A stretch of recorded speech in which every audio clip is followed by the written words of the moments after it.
thank la Académie de Médecine de France, and very especially to Professor Patrice Debray for organizing this meeting. It's been a great pleasure to interact with you, Patrice, and thank you very much on behalf of our academy. I understand that in this session now, besides me, we have Professor Jarlier, Dr. Sayar, representing the French Embassy in Brazil, as well as yourself and President Jorge Alberto Costa e Silva. So welcome you all. And I would like to now ask Patrice Debray to follow me. No, Rubens, this is Jean-François. I will for you. I will be after that. Jean-François, okay, so Professor Jean-François, thank you very much. Thank you, dear President Rubens Belfort. I give my salute to Jorge Alberto Costa e Silva, who is a friend, a fellow, and a member of our French National Academy of Medicine. And I want to give my salute to Brazilian friends and colleagues, also maybe Argentines and Uruguayan colleagues and friends who are maybe present. And I want to thank Mr. Keivan Sayar, Counselor for Global Issues at the Embassy of France in Brazil. So in introduction, I just want to give you a warm salute from France as Permanent Executive Secretary of the French Academy of Medicine for this video conference between our two academies. It is a real pleasure for me and for my colleagues to participate with you in this meeting for feedback from experience exchange between our French-based specialists and your prestigious Academy of Brazil. I guess that this meeting will reinforce our bilateral relationships and will make stronger our very ancient and friendly ties and relations between Brazilian and French doctors, professors, and scientists. As you know, we have had at this day more than 100 years, a very long experience indeed, of scientific discussions and exchanges on medical and scientific matters between our two academies, and also several meetings in France and in Brazil. I want now thank Professor Patrice Debray, who organized, as said President Belfort, this meeting. He is the president of the International Committee of our French Academy, and I want to thank Mrs. Roberta Lima and also Mr. Keivan Sayar from the embassy. Now, my dear colleagues and friends, I think that the COVID-19 epidemic is targeting a new and important momentum in our relations and a new step in our cooperation. The COVID-19 pandemic is clearly a strong challenge for our countries, our populations, our scientists, and also, of course, for our politics. To confront and retaliate this epidemic, the French Academy of Medicine has established in the first days of the epidemic in France, in March, a Corona Crisis Task Force composed with quite 100 academicians and our best infectiologists, virologists, immunologists, public health doctors, and also veterinaries. This crisis cell produced each day, each week, since the beginning in March, more than 35 recommendations, reports, and bulletins on all the main aspects of all the sanitary, medical, technological, and scientific problems raised at each step of this frightful epidemic targeted by the quite unknown new coronavirus. You will find it on our website of French Academy of Medicine in French and in English too. It's new. Today, our French delegation will present and discuss with you some important aspects of our experience, questions and propositions that we have discussed with you and your experience. I strongly hope that our discussion today will improve our competence and skills in medicine and will make the most with our exchanges between your experience and ours. I hope that these exchanges will amplify our mutual scientific and medical knowledge, efficiency, and development. I also hope that we can produce at the end of our meeting today a common and mutual public statement on what has to be done to fight and win in front of this terrible pandemic. Thank you very much to everyone from Brazil, Argentina, and Uruguay. And thank you very much, Professor Rubens Belfort. It is my pleasure now to give you voice and to give the voice to Patrice Debré. Thank you. Thank you very much. I want to tell you that according to what Professor Patrice Debré and all have spoken, this meeting is also being broadcasted, and after that, we'll have a podcast with it. So it's going to increase the information to everybody. And we have here also the president of the Brazilian Medical Association, Professor Lincoln Ferreira, as well as the officers of the Brazilian Academy of Sciences and the Brazilian Academy of Pharmacy. So it's a huge group of Brazilian leaders, and all of them very happy interacting with you and the French Academy of Medicine. It's very important that we go ahead and try to get your experience in order to improve what we can do in our diagnosis and treatment.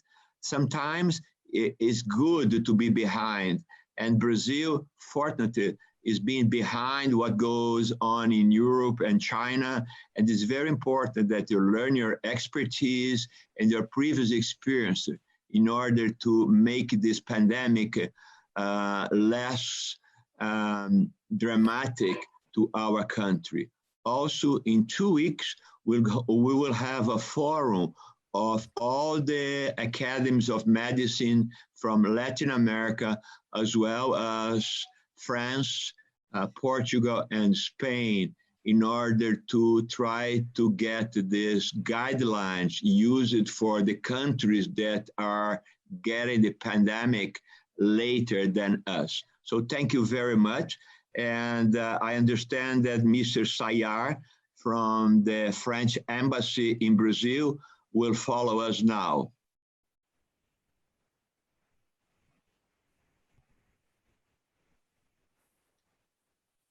Since I do not see him here. Okay. Maybe we should have now Professor Patrice Debré speaking and leave Mr. Sayar for later. Patrice, do you agree? Yeah, it's okay, Rubens. So thank you very much, and good afternoon for all the colleagues and friends. So I also welcome this initiative, which was set up and discussed between the two academies, and also with friends from other South American academies. And for us, I must say, it's a kind of experience, because it's the first time we set up in those conditions a kind of meeting between our two academies. As Jean-François Jarlier said, in fact, we set up in our academy, since the very first cases of COVID, we set up a task force, which is composed of a small board of 10 academicians, which have been joined by 60 other academicians. And these have set up some kind of think tanks to rule out many of the problems which appear during this epidemic, like lockdown or pregnancy or surgery or IG treatment or home hygiene treatment for elderly people and use of tests and schools and many others, which can be joined from our side at the Academy. Now I want just to introduce the three French speakers. The first one would be Vincent Jarlier, that many of you know certainly. He is a professor of bacteriology at Sorbonne University at Pitié Salpêtrière Hospital. He's the former chief of the Department of Bacteriology at the Pitié Salpêtrière Hospital, and he's also the chief of the National Reference Center for Mycobacteria. He's a specialist in nosocomial infections and antibiotic resistance, and he will mostly discuss about barrier measures and lockdown involvement. The second speaker in the order would be Christine Rouzioux. Christine is a well-known and reputed specialist in virology and mostly in AIDS, I must say. She is professor of bacteriology at Necker Hospital, and she's belonging to Paris University. She is also a member of a National Council for AIDS and Hepatitis.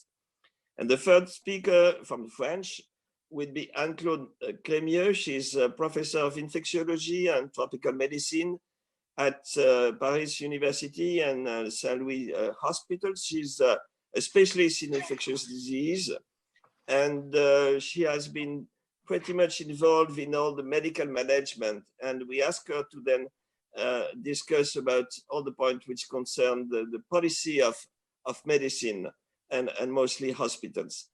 So these are the three speakers, and Rubens, and I'll let the professor, I think it's either the member of the French embassy or if not, maybe José Costa. Yeah, Professor Jorge Costa is here, and I think he should now give his 3-minute introduction, since Professor Jorge Alberto Costa Silva, not only former president of the Brazilian Academy of Medicine, but also a member of your academy, also has been behind everything we have done regarding this kind of meetings and internationalization of our academy. Jorge Alberto. Okay. Yeah, just open. Okay, thank you very much, Mr. President. I'd like to welcome our French colleagues. And it's one more meeting, this time very unusual, because the first time that we are facing a pandemic in the world, but we have to continue to work also because you don't know when we'll finish this pandemic that you can travel again. Almost all the countries, they close the frontiers. So you are a prisoner, not only at home, but also in our country. It's difficult. I cannot move even for a neighbor here, Paraguay and Uruguay, so you cannot cross the border. Anyway, welcome to all the French colleagues that are present, and my Jarlier, special friend, psychiatrist like me. And you know that for the psychiatrist, this is a very difficult moment because you have to continue to see the patient. More mental health problem you have to face during this moment of the confination, of to be locked down at home. Also, I'd like to say that the French Academy celebrated the 200 years, the 2 centuries of life, and I'd like to congratulate the French Academy, National Academy of Medicine in France, and also it's our model because our academy was born from the relationship between Brazil and France and inspired in the French Academy. And thank you. But I hope still this year to go to celebrate in Paris and the Academy in your headquarters, and because you are missing the company of the French colleagues, and welcome to this meeting. And I'm very glad that this starts a small conversation and President Charpentier and myself on behalf of our president here, Robert Belfort, and immediately everything happens. 5 minutes later, the phone call from my president to me. Anyway, thank you very much and welcome to all of you. I wish you a very fruitful meeting today. Thank you very much. We are now having 92 people watching this session. And Professor Debré, could you please go ahead? Yeah, thank you, Ruben. So I will chair the first part, and then José Costa will chair the second part. And the first speaker, which I've whom I've already introduced, is Vincent Jarlier. So Vincent, it's to you, and I guess Roberta will show the slides. Vincent? Yes, I am here. Okay. Yes, okay, perfect. Perfect. So good evening, everybody. This topic has been selected because a political decision has been taken last week by our President Macron to progressively resume activities and to end lockdown and home confinement. But still, we have large discussion between the experts and the politicians about how to organize this ending. Is why we would like to share with you, and since probably you will be also in a few days or weeks in the position to end the lockdown, we would like to exchange on that. The first next slide, please. La suivante. Si vous pouvez mettre la diapositive suivante. Je ne sais pas, c'est pas moi qui dois la mettre, hein, là. No, I think it's Roberta.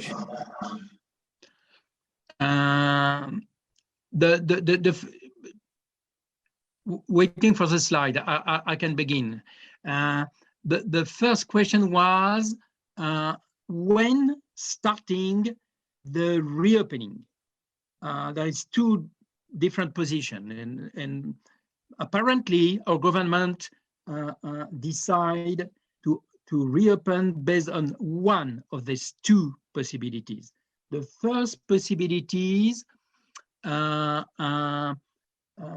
which has not been selected actually, could be no new case. That was the Chinese decision for reopening Hubei province, no new case. Actually, we still have around 1,000 new cases per day, including 300 new deaths per day.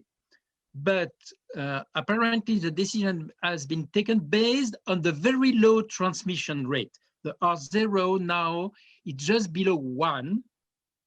And based on that, the government thinks that the transmission, the risk of new transmission is now quite low.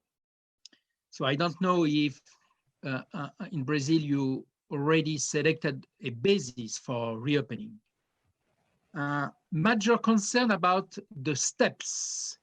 Of course, the decision is now clear for reopening the stores other than food and drugs, because of course food and drugs stores remain open during the lockdown.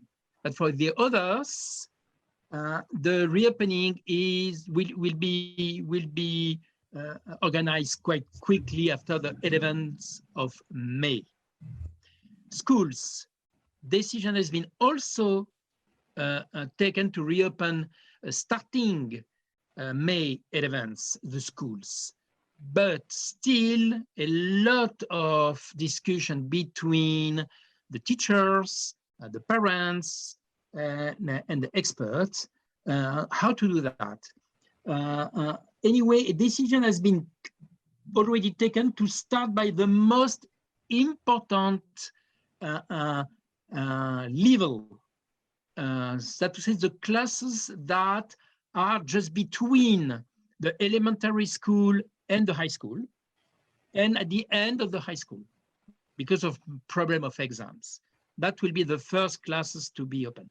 And right today, the French Academy released a new recommendation on how to reopen the schools and making clear several details about the distance between the tables, number of children per room, and the importance to train the teachers how to deal with the barriers, hand washing, mask, and so on. Restaurant, it's a big debate. There is a huge pressure by the restaurant owners to reopen quickly the restaurants, but the decision has not been taken. What is clear is that theaters, cinemas, concert halls will not reopen now. And that, of course, no big public events could be allowed in the near future. Intercity transportation, that is not clear so far. And actually that is quite connected with the follow-up point. Reopening within the province, all at the same time or one by one. That has been a big debate. Very early, French Academy said, don't reopen all the province at the same time, and not to reopen based on ages. That has been advocated by Academy. So I don't know, since in Brazil, apparently your administrative structure more or less could be compared, because I saw that most of your states have between 2 and 9 million of inhabitants, of course, except the 4 big ones, Rio, Minas Gerais, Sao Paulo, and Bahia. But all others have a population very comparable to the province in France.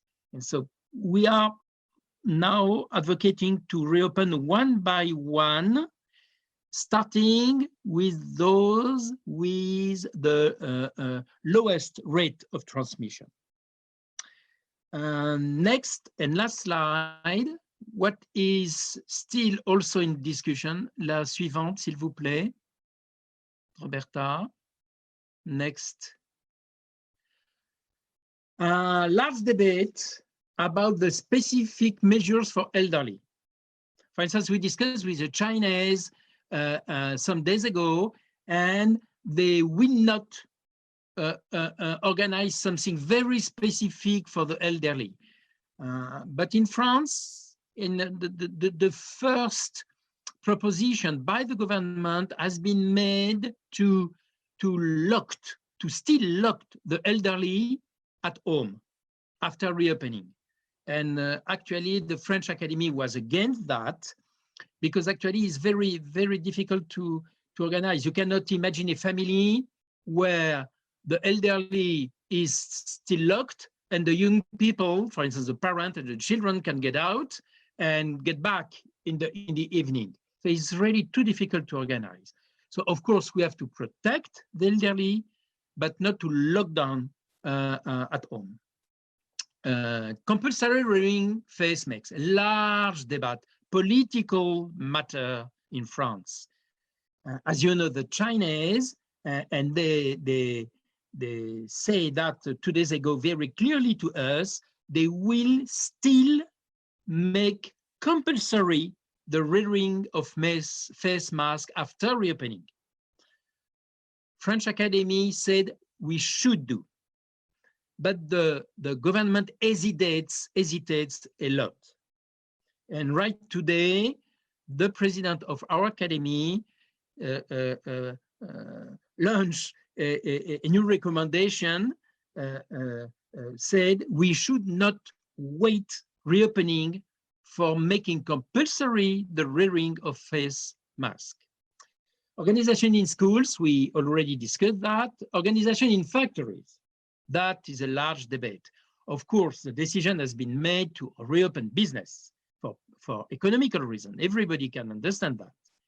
But how to do that practically in some type of enterprise it would be quite difficult. For instance, if we take the examples of building enterprise, where the people are working side by side, so that will be a huge problem, and nobody knows if the workers will be provided clearly with PPE, personal protective equipment, because we are still in a shortage of masks.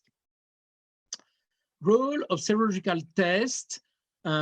Christine Rouzioux probably will comment on that, but the French Academy decided already to release recommendation not to do at individual level, but more at the population level to assess the prevalence of immunity, and that could be used for ranking the different provinces in the frame of reopening, starting with those with the lowest rate of recent infection.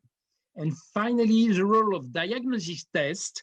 So clearly, the French Academy recommend to do the same way the South Korea and Germany did, with quite a big success, to extend as much as possible the diagnostic test to every people with even the simplest sign of infection, the mildest sign of infection, in order to organize a contact tracing all around any new case, in order to block the occurrence of a new cluster.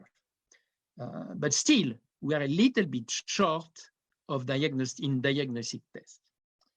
So that are all the points we would like to discuss with you.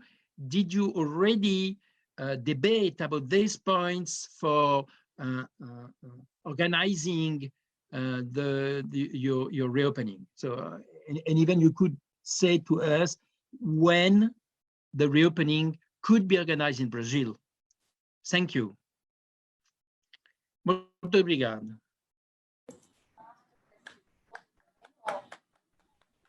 Discuss right now some of the points that you have raised.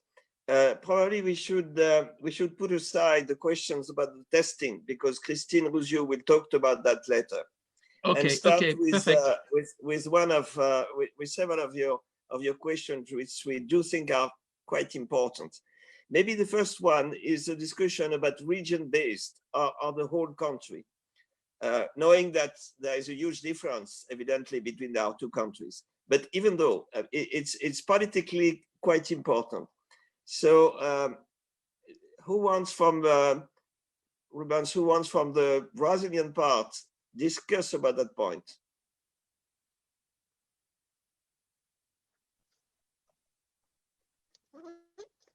I have many academicians here, as well as some of our speakers, and that maybe could address that. I wonder if maybe one academician would like to discuss about that. I don't see any raised hands here. One of our speakers in the afternoon is going to be Professor Esper Calas. Esper is an old friend, and also is the chairman of the most important Brazilian university, that is the University of São Paulo, one of the more important ones. And maybe Esper could address that. Esper?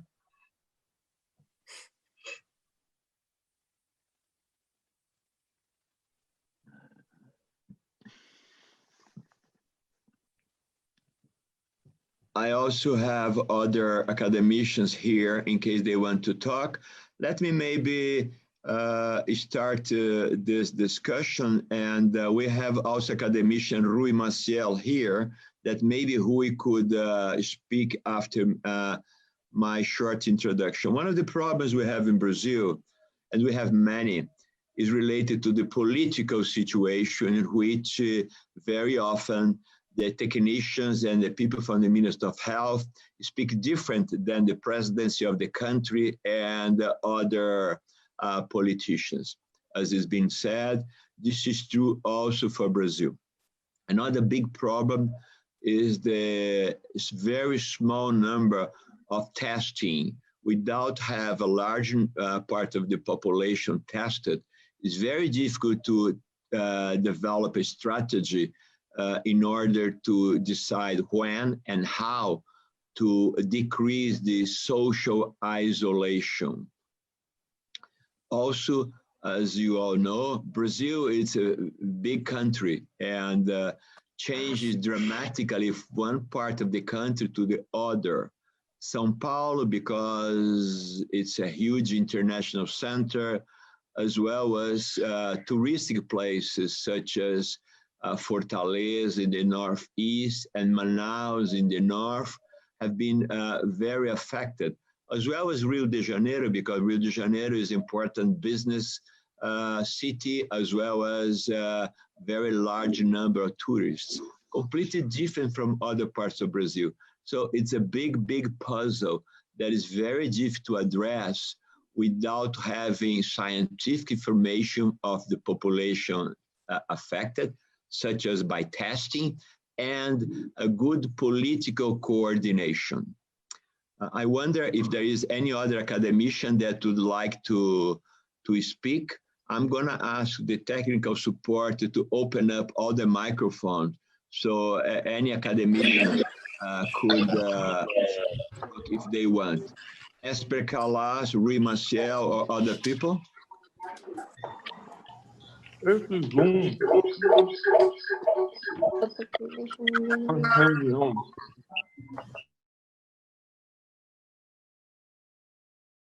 Patrice? Patrice? Yeah, no, that's okay. I think you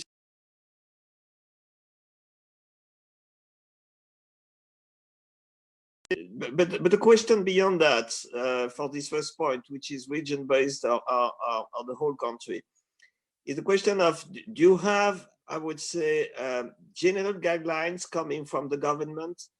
What's the relationship that you have between guidelines which could be given by the government and those which would be given in the province?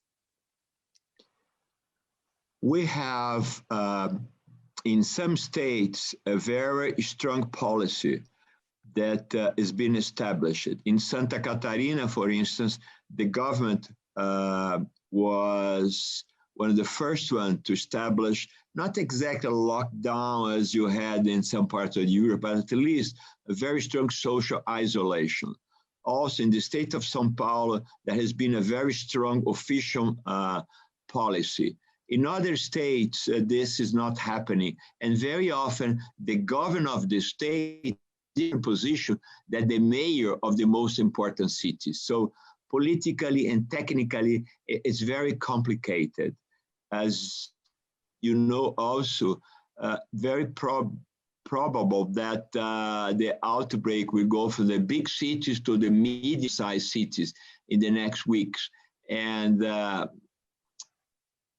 is a lot of concern about what's going to happen when this reaches middle and small cities without the good technical health support that other cities have. I understand, Rubens, but if we go a little bit further on, do you think that some statements from your academy would be helpful in that, as we did, in fact? Yes, we have been following the statements issued by the French Academy of Medicine, and our National Academy of Medicine has also issued some statements regarding the importance of social isolation, and we wonder about issuing a common statement this week with your academy and our trying to stress important points to be taken to the political leaders of the country and our states. And Jorge Alberto Costa Silva, I know, is already leading this part and would interact with you in Paris in order to write this issue. See? I see we have here many experts from Brazil, and one of them is the academician Carlos Alberto Barros Franco. Carlos Alberto is being one of the leaders of our activities in this field. And maybe Carlos Alberto Barros Franco would like to maybe say some words right now.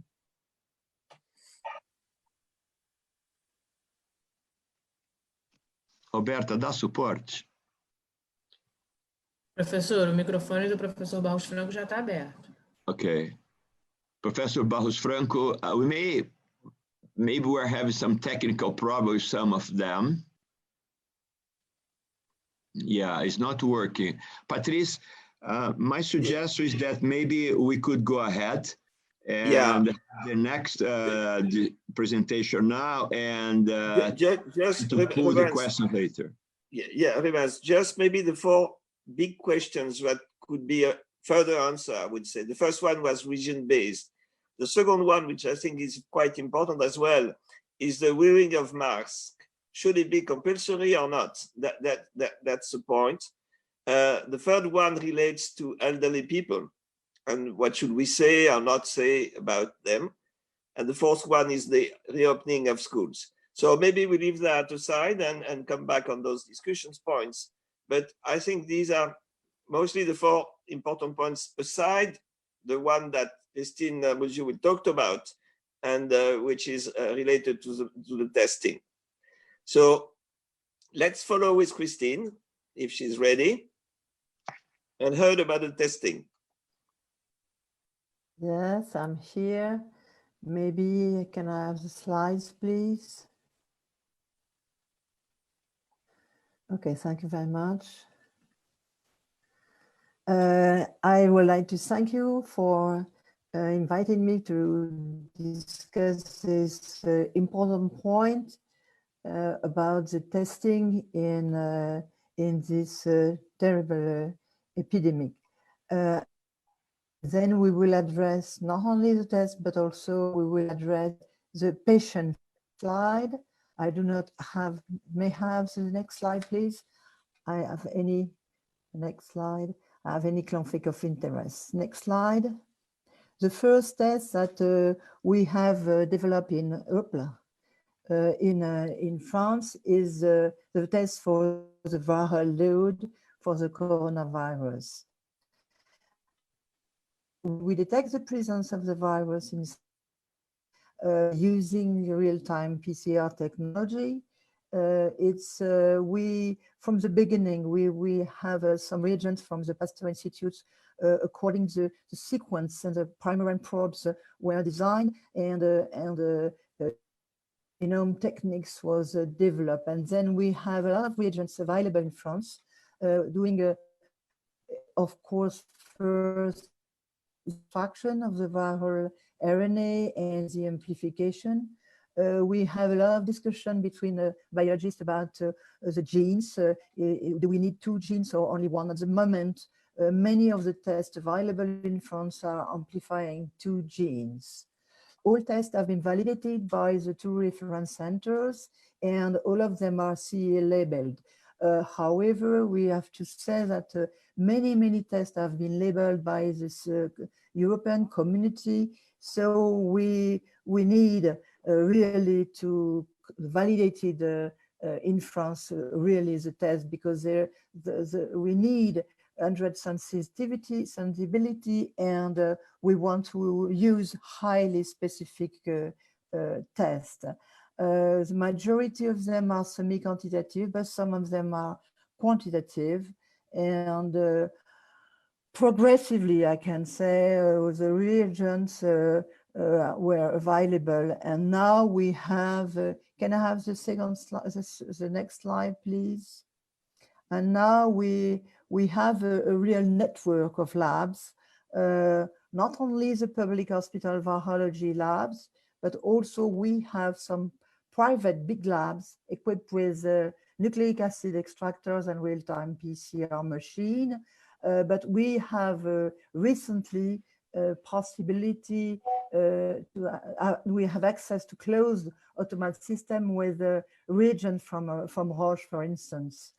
The thing is that from the beginning, the PCR tests were reserved only to diagnose infections in a symptomatic patient, mainly hospitalized, and also for medical staff. It's important to us that medical staff could know if they are infected or not.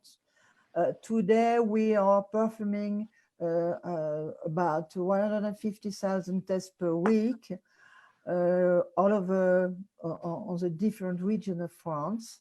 And the objective for May, in order to be in a good position to start a progressive break of the lockdown, we will progressively go to 500,000 tests per week. And the goal is to detect all symptomatic patients.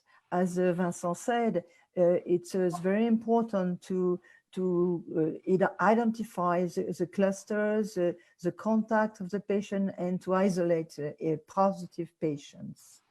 Next slide, please. Could I have the next slide? The next slide is concerns the second test. The second test is for antibody detections. Of course, that's the first technology is the ELISA, automated or semi-automated, and detecting either IgG alone or IgG and IgM. We have a lot of many reagents possible in Europe.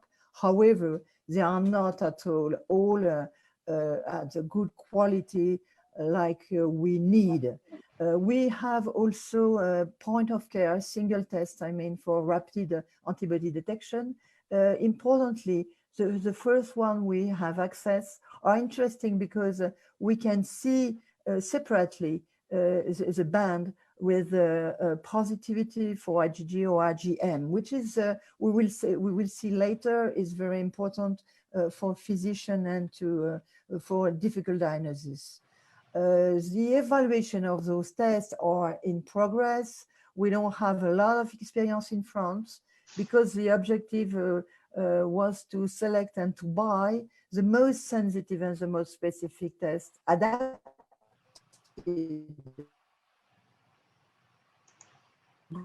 good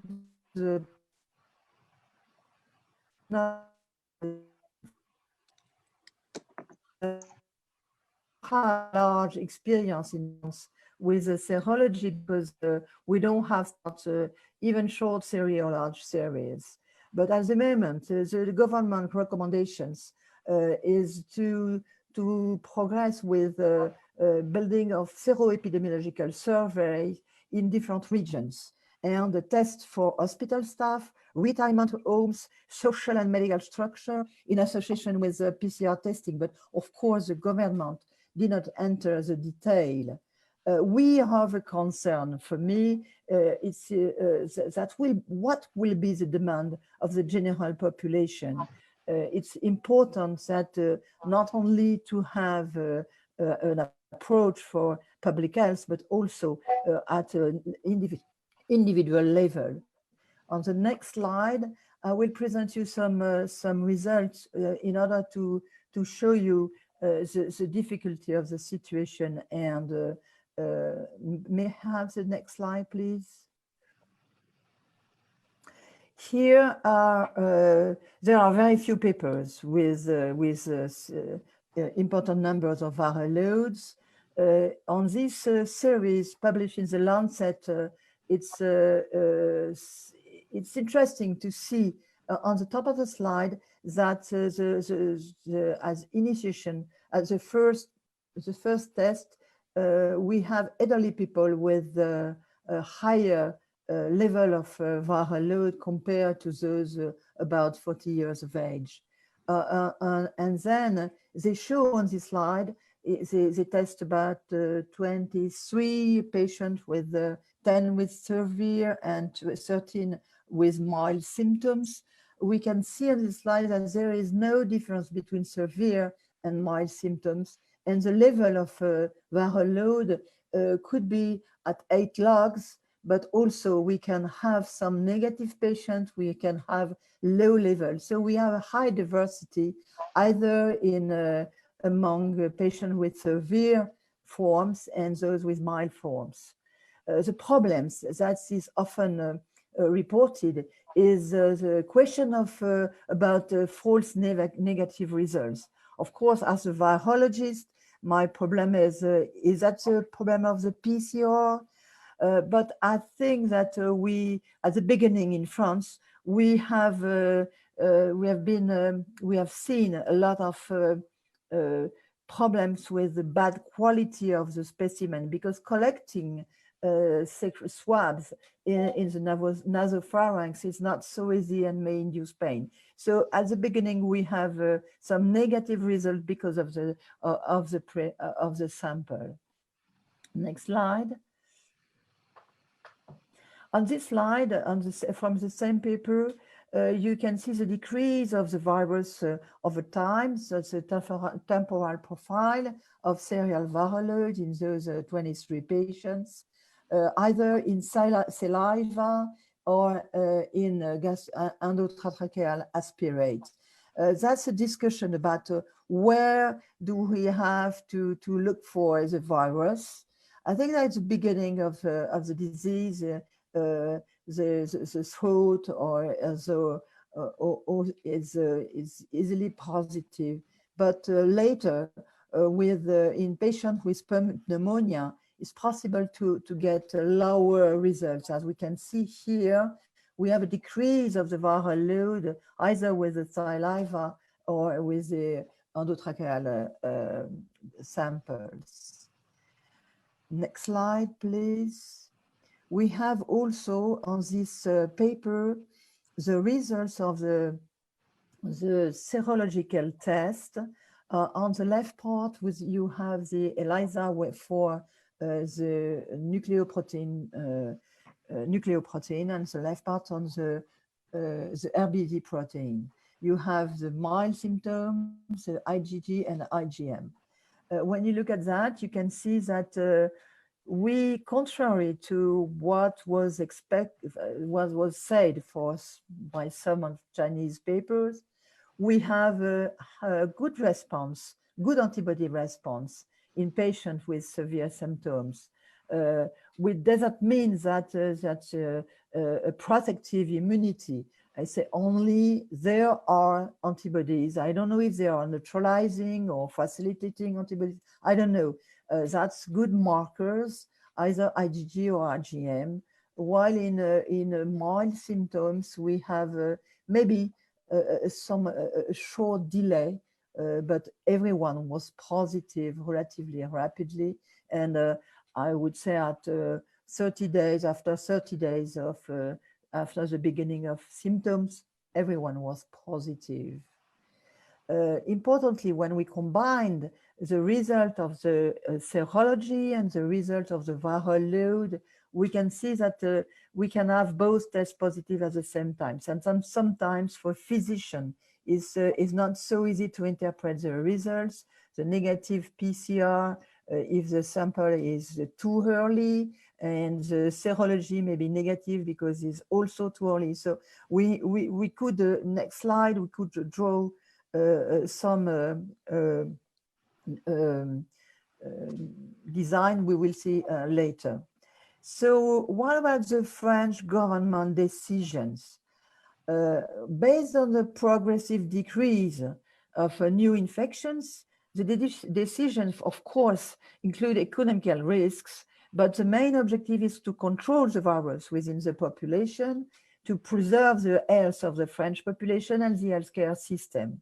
So on May, we will start with a progressive break of the lockdown with specific decision on testing, opening progressively large access to virus detection tests for all symptomatic patients, even those who are not at the hospital.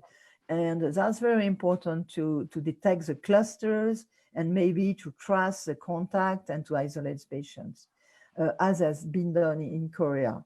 we will start the serological test, and we will use ELISA, but I think we could use also rapid tests, maybe by by different organizations. I think that many labs are ready to do ELISA for the population. And again, the question is that the population want to know if they are infected or not. And on the next slide, we have a representation of the prediction of a positivity and the immunity in the French population. At the moment, today, the level is very low. Even in the most infected region, is only 2 to 10%.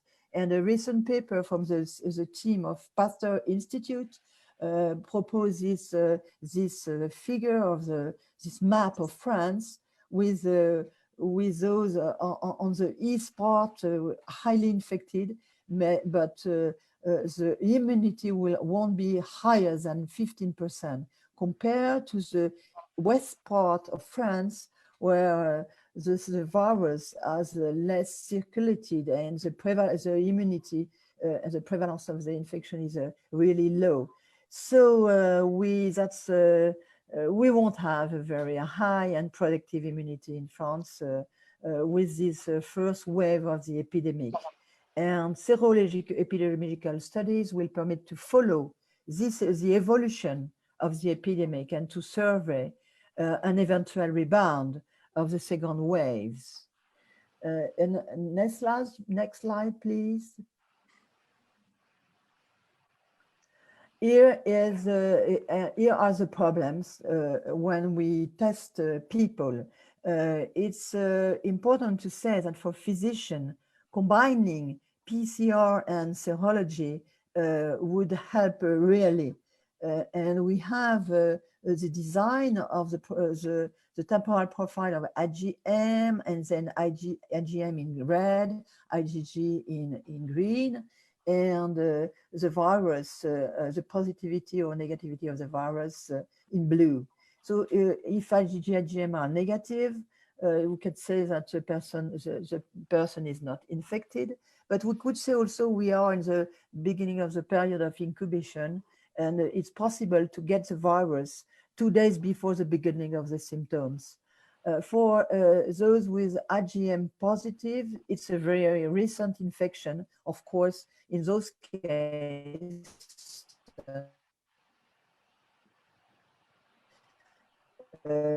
same for IgM positive and IgG positive. It's recent infection. The virus is positive. As you can see on this slide, we have all patients may be positive at today for the virus very rapidly compared to the antibodies. We have differences between tests. That's a problem. Some tests are positive maybe at day 18 or 20.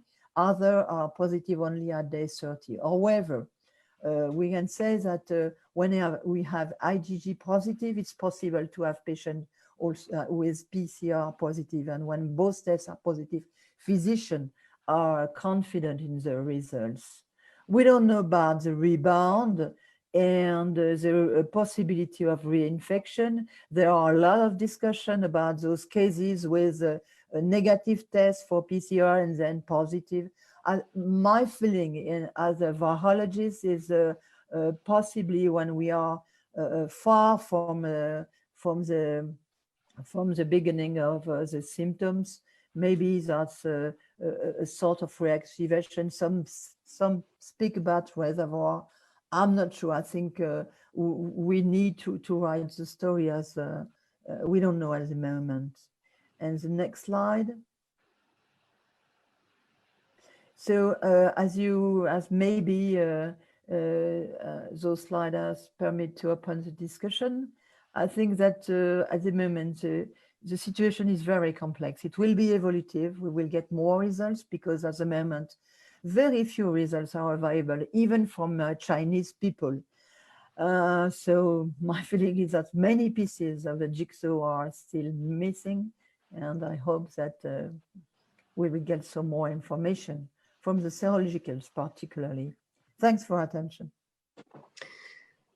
Thank you, Christine. So I think we have time for discussions.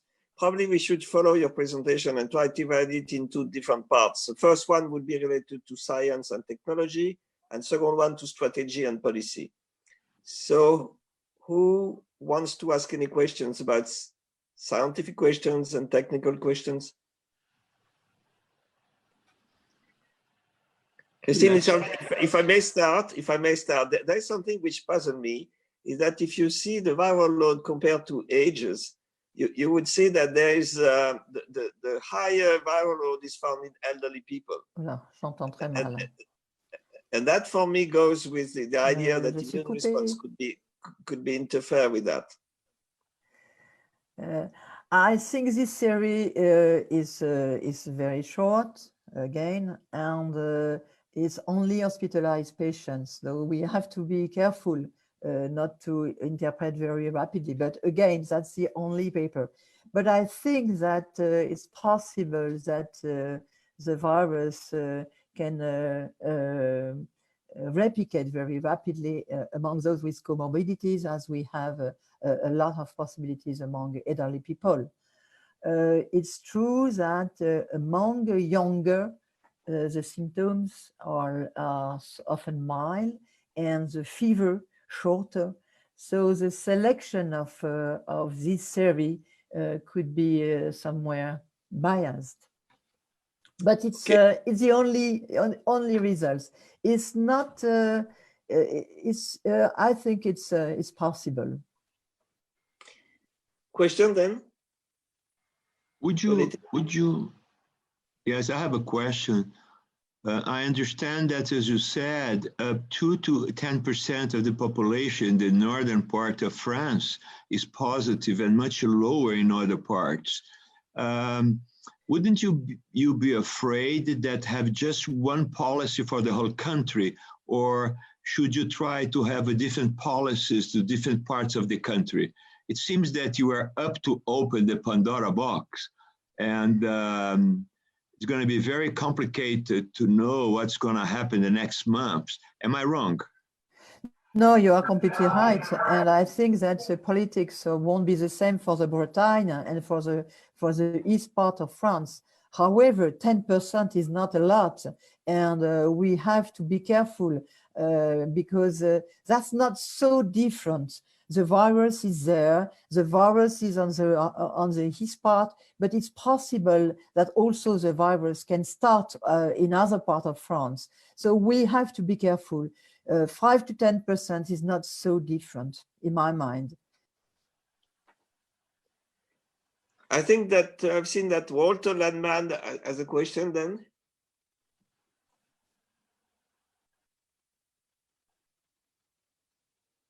No? Yes, I have a question to Christine. Christine? Yes, okay. I'm here. Yes, I'm Patricia Rocco. I'm a fellow of the National Academy of Medicine and a full professor of the Federal University of Rio de Janeiro. I'm a little bit worried about the serological tests. I don't know if it happens in France, but here in Brazil, we have, it's so frequent to have the positive, the detectable RT-PCR. And when we analyze the IgM and IgG, the responses seems to be completely different, regardless of using the rapid test or ELISA. How to explain this issue? How to be confident about this kind of tests? I'd like your opinion. I think that we have a lot of regions that have been so rapidly developed that the quality is not the same for all of them. And that's the reason for we decided in France not only to take systematically the European community labeled reagent, because we rapidly discovered that some of them are really bad quality, false positive and false negative results. So there's a reason for we think that it was really important to evaluate those tests. That's difficult because you take symptomatic patients. You can't do evaluation among asymptomatic. You can't do evaluation among children, among adolescents. So of course we have a lot of questions with the test, but we can start with those with high sensitivity among hospitalized patients, and then we will go step by step. But you're right, it's a very important question not to buy and to say to the government, be careful, because there are very bad experience in Spain and very bad experience in England with some tests with less than 40% sensitivity for the serology. I think we have less problems with the PCR. The PCR really is much more, it's better, clearly it's better than serology. Thanks for the question, because it's really the problem combining both tests. We have to choose the right ones and to be able to buy them. Absolutely, thank you. Rubens, I heard that the micro has locked down, which is good in a way, but some of our friends want to ask questions, so it's difficult for them. I just asked the technicians to open up all the microphones, but I'm gonna also ask the ones that to close their own microphone to avoid interference. As you can see, with the microphones, it gets very complicated. So maybe what we can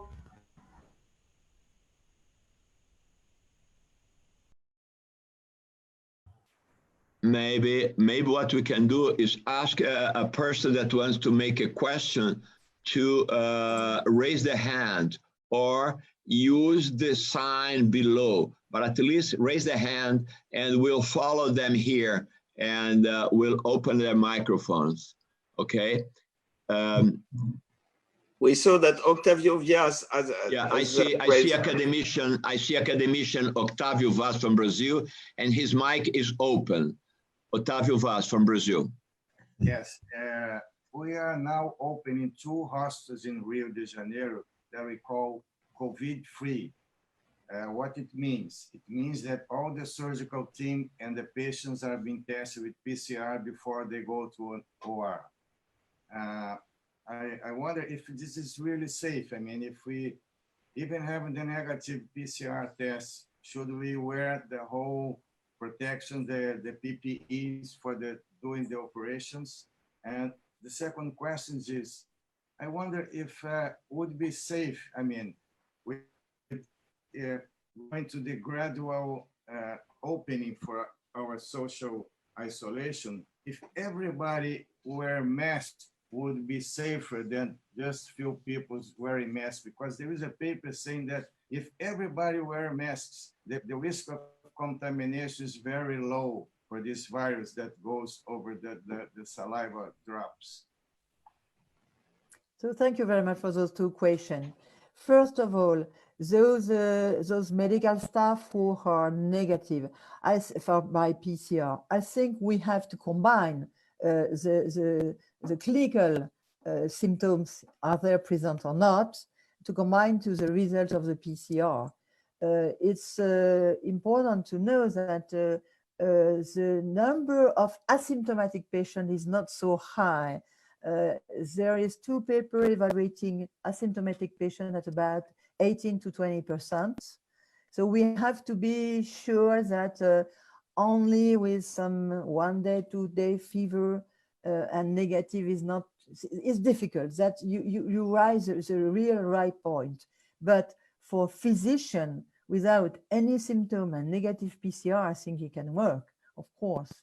Then if symptoms appear, you have to test the person again, and do not hesitate, because you need to be isolated. Concerning the second question, maybe I don't remember it. Can you repeat it? The mask. Everybody wear masks. As a mask. That's a good question, because we know that without the mask, the risk of the number of deaths in France would be very, very high. And we have really the demonstration that the lockdown really has really a good impact. Without the lockdown, without a barrier to the virus, we would have 600,000 deaths in France.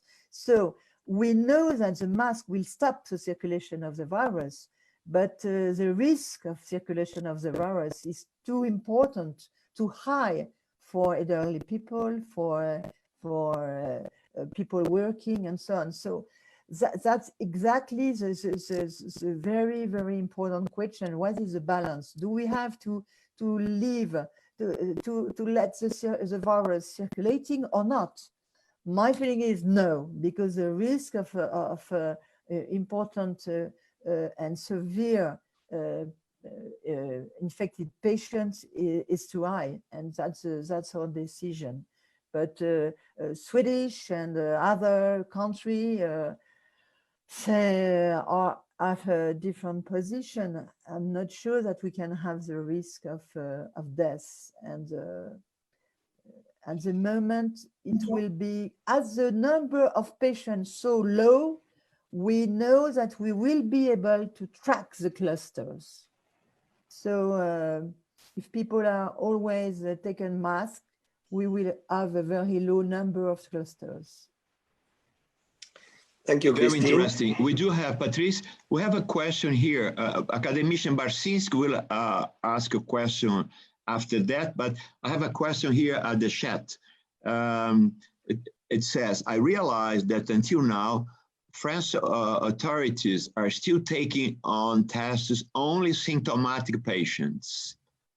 But considering that about more than 60% of young infected persons have no symptoms and they can infect the others, do you think that testing all contacts can provide possibility to care all these people? I think that we have a conflicting result for children. At the beginning, everyone said that children that are responsible for the expansion of the infection. I'm not sure at all. And the first result shows that less than 2% of infected children have been hospitalized in China and everywhere. So I'm not sure. We are waiting for the first epidemiological studies, and of course, the study with a pediatrician will be very interesting. But at the moment, we don't know really how many children have been infected, and I think the number of 60% is not really realistic. Maybe the story of the epidemic is different according to countries, but in France, we don't have many cases among children. I see. There is another one. If not all ELISA tests are reliable, which one would you consider? Is there an official recommendation on certain companies or not? We can't say that. I can't say something today because the evaluation of the test will be published tomorrow or the day after tomorrow. We don't know exactly at the moment in France because I don't know why they don't want to publish for the moment. I think that, again, the problem is how many tests could we buy in each companies and in all companies, and how will we be able to cover all different regions of France with tests? That's a very difficult question. I'm sure that some point of care are very interesting. Again, some companies are developing those point of care, and that maybe will help physicians also to do tests near the bed of the patients. Thank you. Maybe we could have now academician Marcelo Barsinski question. Yeah, Marcelo. Good afternoon. My question has to do with the serology. I have seen not a great effort to define, which I admit is not an easy task, but to define the presence of neutralizing antibodies within the antibody population, which seems to me a very important thing to be worked out, because it will define the possibility of people that has those neutralizing antibodies to being protected, or at least less susceptible to the disease, and also to use convalescent serum as a therapeutic effort. So I'm very much interested in your view of the effort to I have seen one paper on neutralizing antibodies yes, you're right. against SARS-CoV, which is, yeah. Yeah, So, I've seen one paper, effectively, I've seen one paper. You know, using, usually for respiratory disease, we have not only IgG, IgM in the circulating, in the blood, but we have also IgA protecting infection. So there are not only neutralizing antibody in blood, maybe not enough to define the immunity in patients. Of course, we have the cellular immunity also, but we have also IgA. At the moment, that's true that testing for neutralizing antibody is a possibility to collect positive plasma and to test those plasma in patients at the end of the disease. I would say in severe cases. We have a trial at the moment in France which has started last week, and we are collecting plasma. We have also scientists who propose to prepare immunoglobulins that would be maybe better in order to be sure to inoculate only immunoglobulins and not everything in the plasma. I think it's much more interesting to purify the plasma and to purify the immunoglobulins. But the question is physiopathology. We don't know exactly what does it mean, high level of antibodies testing by ELISA. And we have to test patients for neutralizing titers before collecting a high amount of blood. But that's a very good an important question for those who have pneumonia. Immunoglobulin in blood may be important in the physiopathology. We have seen in other respiratory disease that some antibody could be facilitating the infection. So we have to be very careful. Okay, thank you very much. We have another question, and I think it's also for Professor Jarlier. What to do with physicians that become positive and need to go back to work? Let's say the physician is asymptomatic and has a positive PCR. How long after that can he go back to work in the hospital and deal with other patients? Is there an official recommendation in France for that? As far as I know, the quarantine is 14 days so far, and I don't think it changed.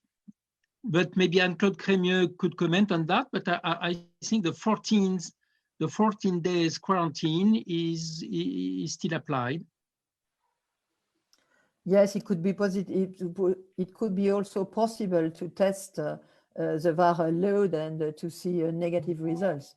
That could be also a possibility. Could be a good idea.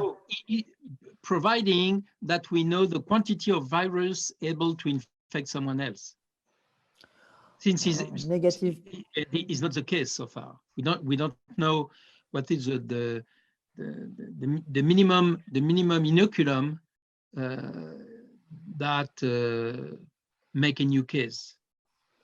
Yes, but after 14 days, And negative PCR is better than after 14 days and positive Certainly. PCR. Totally clear. That was what I wanted to say. I agree. I totally agree. Yeah, So positive let's PCR say, is a real problem. so let's say the physician has a positive PCR without have symptoms, later on develops symptoms and has fever for, let's say, 5 days. And you would still consider 2 weeks after the first PCR, or you could consider 2 weeks after the finish of the symptoms. Yes. So this would go up to 3 weeks. So this would go up to 3 weeks, 3 maybe. weeks, exactly. Yeah. 3 weeks. Yeah. So 3 weeks would be the magic number. And then, Christine, there is also the virus in the stool, which have been described later than 3 weeks, I think. Yes, but the problem of contamination we're using stools is only for pediatricians, for those taking care of elderly people, and the usual techniques to do everything is enough, because the level of the virus in the stool is not very high, and of course we take care with stools. That's not the same problem for the mouth. The presence of the virus in the stool, we don't know how long how long. We don't know. We don't have all the answers. I see. We have Thank you many very papers. much. We have some papers showing that there is not a lot of virus within blood. Negative. Yeah, There's there a are hand many from questions. Marcelo. So Ben say the hand from Marcelo. Am I wrong? Yes, yes. So he may want Marcelo. to ask a question. Professor Barsiski, would you like to make a question? No, I made a question already. Thank you. Ah, okay. Thank you very much. Patrice, Yeah. Monsieur Sayar is now on. He had some technical problems and he could not give his words in the beginning. We have 2 minutes. Maybe we should invite him to speak now. Yeah, that would be Counselor good, of Ambassade de France au Brésil. And then we will move to the second session afterwards. So Yeah. thank you for him. Yeah. Good afternoon, boa tarde, bon après-midi, et sorry for the delay. I don't want to take too much of your time. So first, on behalf of our new ambassador, thank you for the invitation. We are really glad to be made part of this dialogue. Right now, the old French-Brazilian friendship is being tested and has proven solid, and we have seen cooperation in a number of areas. In the field of medicine, this very dialogue is now materializing this cooperation, but right now in Brazil, the branch of Institut Pasteur is very active and working with the USP on research and prevention. In French, the INSERM, which has long-lasting programs with Brazil. Right now, our Ministry of Foreign Affairs has been focusing firstly on helping French people who are in Brazil come back to France, and Brazilian people who are in France come back to Brazil. And it's just now that we've managed to do most of that we're looking into cooperation and how we could support initiatives between our two countries that could be useful to fight this crisis. So I've come here on behalf of my ambassador with open ears to hear if you have any projects or ideas of cooperation to which our ministry could participate, or which we could perhaps support with some funding or logistic help. That's pretty much it. And of course, I'm all ears for any questions. Thank you very much. These are good news. We certainly will have collaboration and suggestions to offer to you. Absolutely. Thank you very much, and send our regard to your new ambassador in Brazil. I hope he will enjoy our country. She will arrive in Brazil in May next month. Oh, I see. So you Good. could meet with her in France before she leaves if you find it interesting on the French part, and on the Brazilian part next month. Thank you. It's good. So, Patrice, so I would now leave the chairmanship and ask Professor Jorge Alberto Costa Silva to introduce the Brazilian speakers and manage the next session. Jorge Alberto Costa Silva.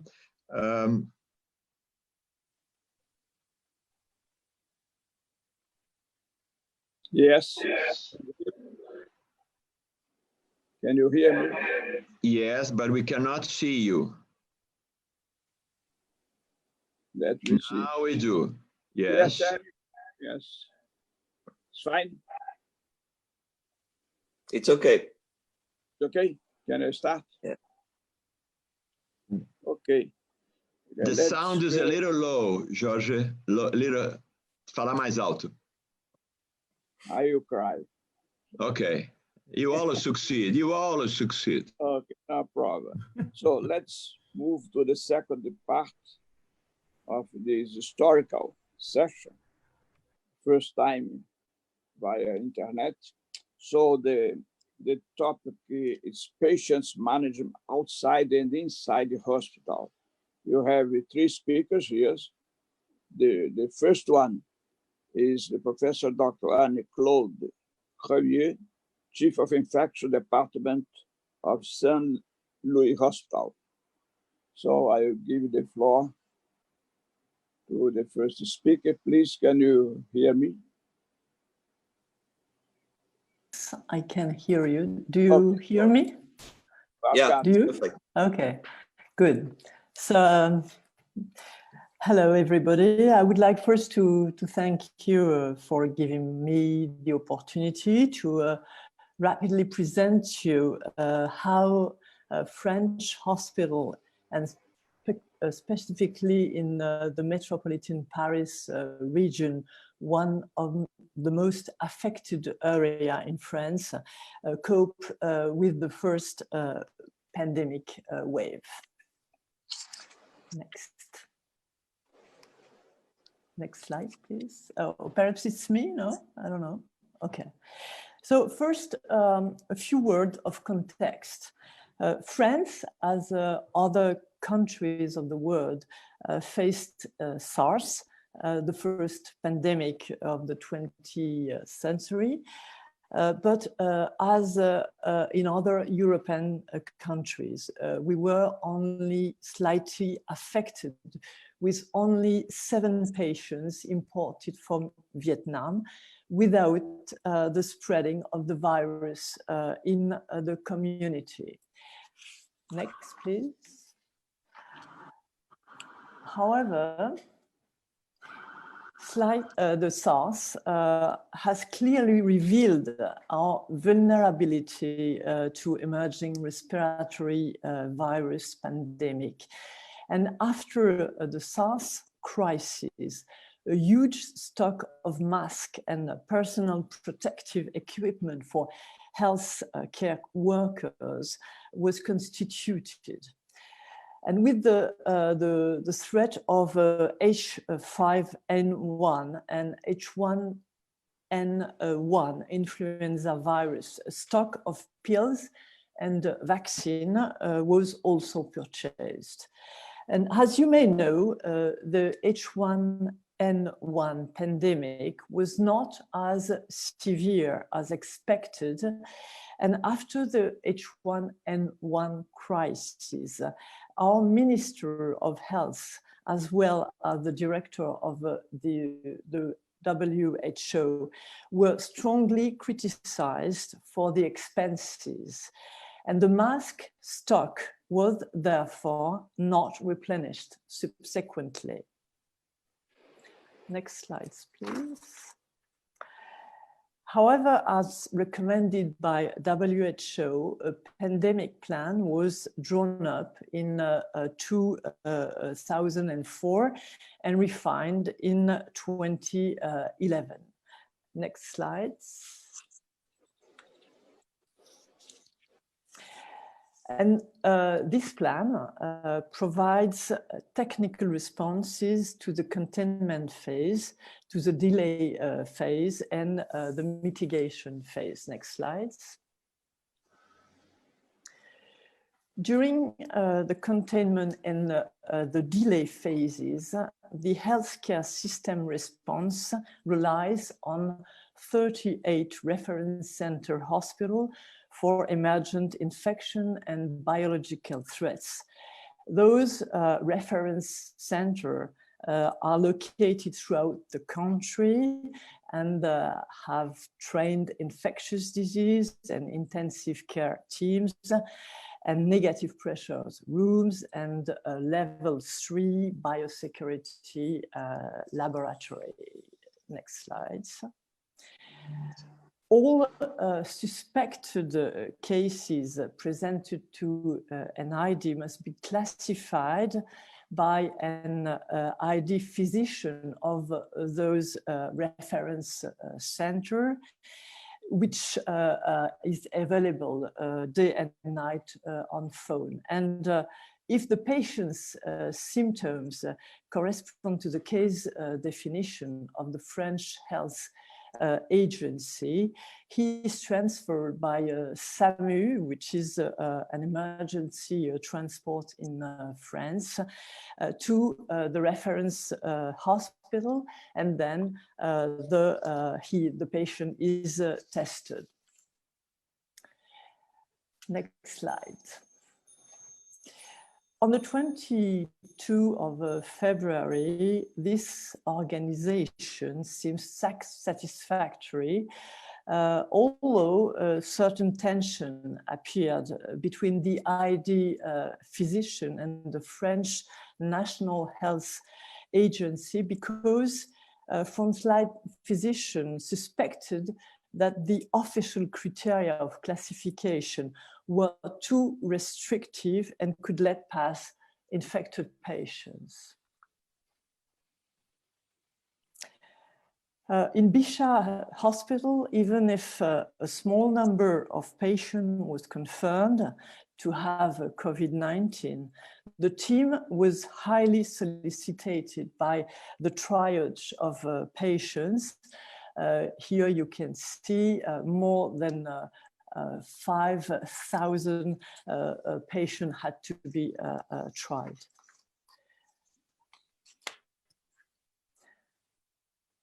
And suddenly, well, the reality of the huge invisible spread of the virus in the community became obvious. And first, on Italy, on Monday, the February 24, the weekend with the surge or more than 200 cases in 2 days and the closure of north of Italy.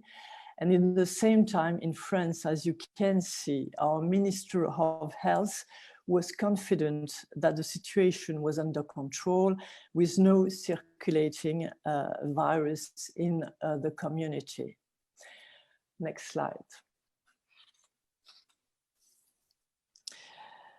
Less than 1 week after, France was facing the same situation than Italy, with a surge of infected patients in the emergency department of all hospitals of the metropolitan Paris region. And patients had to be admitted in intensive care unit and intubated 2 hours after their arrival. And healthcare, at this moment, healthcare authorities were unaware of the severity of the situation. And those authorities continued to impose the phase 2 protocol with transfer of all patients to our exhausted colleagues in the reference hospital, with a transfer telephone platform absolutely unable to answer to the thousands of calls. And the situations became absolutely unbearable. politics were heavily criticized by frontline physicians. And finally, the president declared the partial lockdown of France on April the 12th, and this lockdown was totally complete 5 days after. Next, please. During the next 2 weeks, we had to resist to the violence of the wave in all hospitals in the most affected regions. Next. I will take the example of my hospital, Hôpital Saint-Louis, in the center of Paris. In this hospital, as well as the other hospital, a crisis meeting organized as possible, the reception of patients in medical wards, critical care wards, and intensive care units. And the walls of the hospital was pushed back and the entire hospital was turned into a COVID hospital. Elective surgery was stopped to free up respirator and critical care beds, and test capacities was multiplied. The palliative care team helped us to manage the most severe patients that could not be admitted to EUC, and the patient was also discharged as soon as possible to free beds for arriving patients. Patients were followed, next slide please, at home after their stay in hospital by a very innovative system. The name of this system is COVIDome. COVIDome is a web app that sends a message once or twice a day to patients, and the patients fills a questionnaire that can generate an alert. The alert is received by a platform with medical students, nurses, and doctors, and the platforms call back the patients in case of alerts to decide what to do. At present, more than 5,000 patients are followed by this COVIDome. Next, please. We had to transfer IUC patients for the most affected area to other less affected area in France and in neighboring country. And with the huge effort of our colleagues in EUC, and with those transfer, the system successfully coped with the wave. Next, please. The lockdown worked, and now the number of hospitalized patients has decreased, and we have enough beds to reconsider care for other patients. Next. And now it's time to face some realities of the crisis. Not only the number of deaths, which is 20,000 in France, but also the lack of productive equipment for a healthcare worker. Next. We have to face the number of healthcare workers infected during this wave in hospital and also in long-term care facilities, with 30,000 healthcare infected in long-term care facility. We still don't have the exact number of healthcare workers infected in acute hospital. Next. And now we would like that other patients go back to hospital, because we feel, of course, that these patients have to be treated now with no delay. Next, please. And finally, I would like to thank all the healthcare workers of France which have coped with this incredible situation and this terrible wave of coronavirus. And I would like also to thank you for your attention.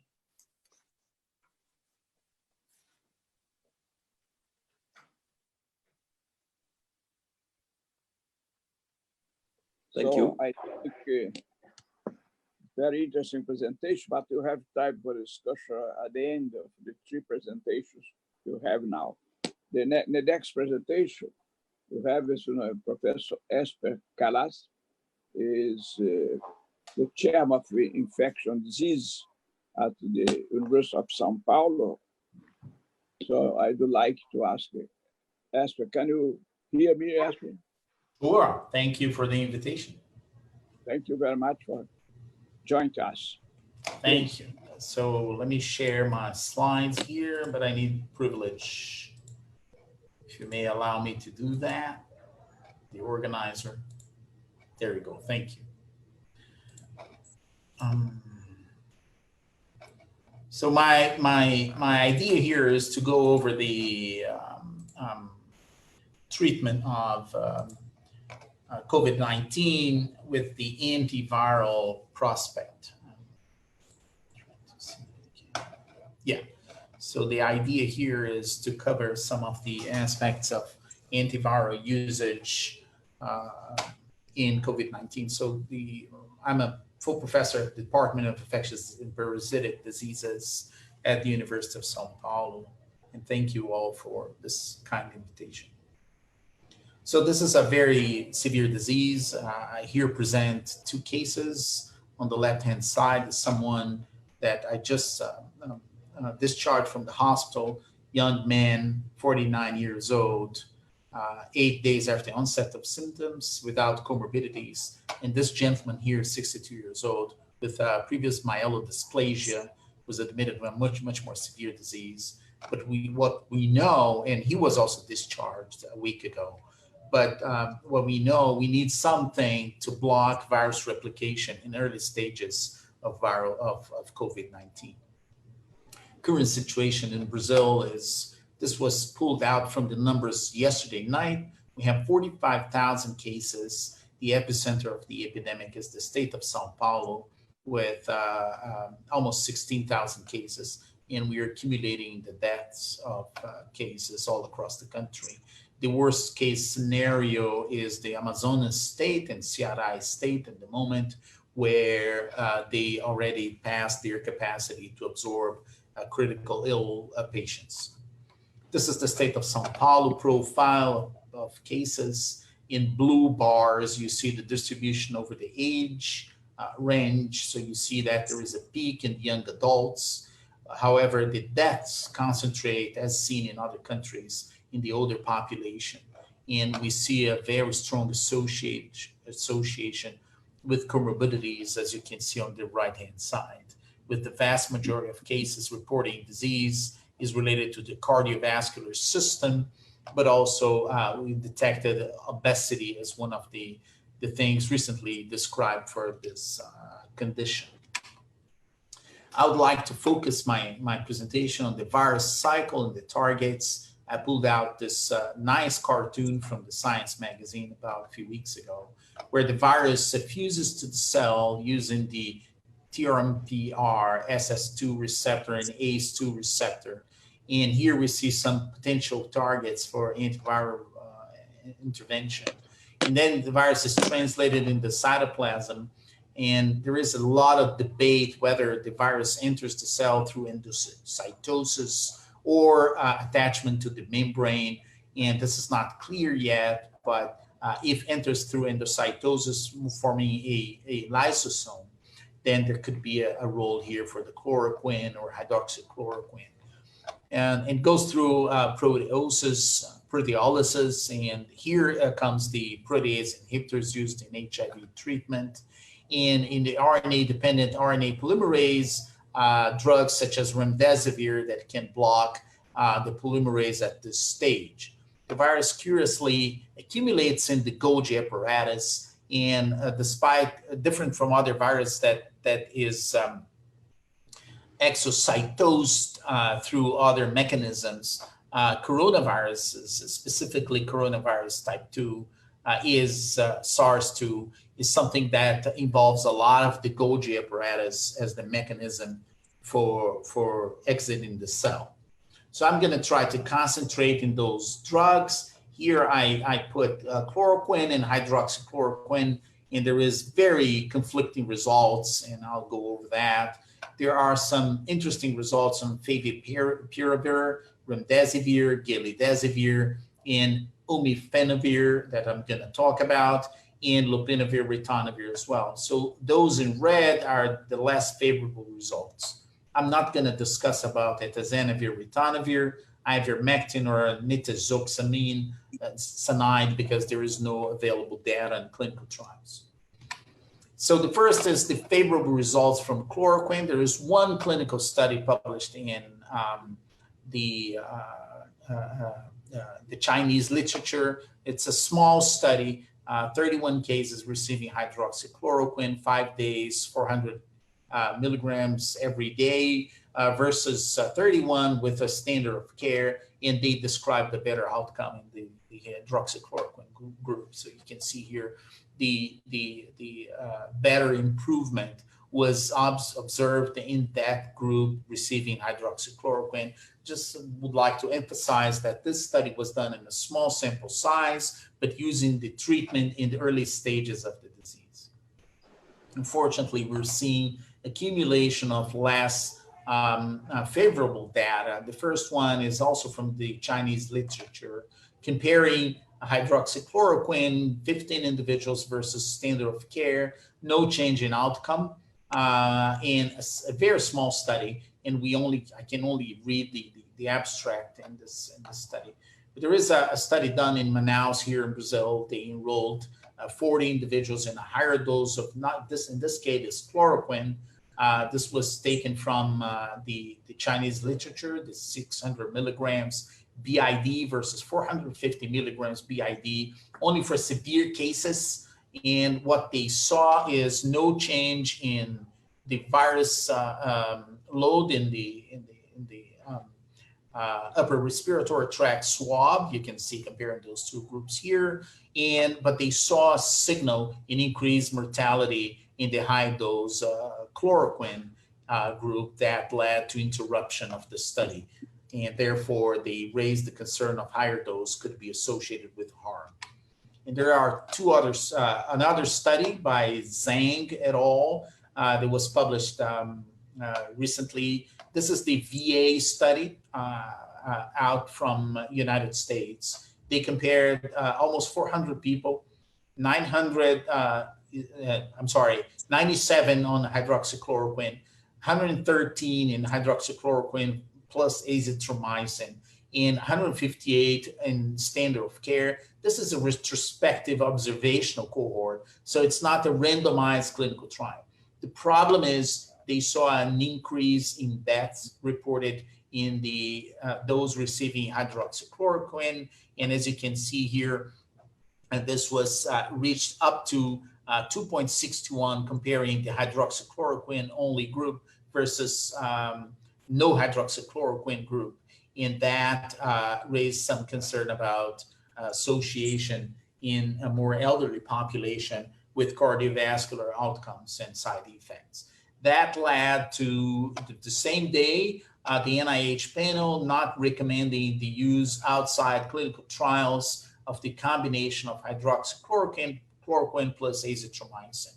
Nevertheless, here in Brazil and several other parts of the world, there is the practice of prescribing hydroxychloroquine or chloroquine to treat individuals either in the late stage disease or the early stage disease. Here there is a suggestion that leaves to the physician the decision of prescribing in severe cases. And today the Brazilian Medical Association opened the gates to for the physicians also to prescribe hydroxychloroquine low dose to those individuals at the early stage.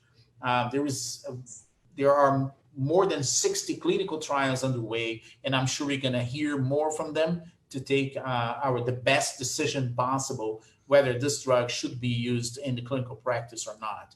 I myself am very skeptical about using hydroxychloroquine in the treatment of COVID-19, and my opinion is to wait for better data to take that decision.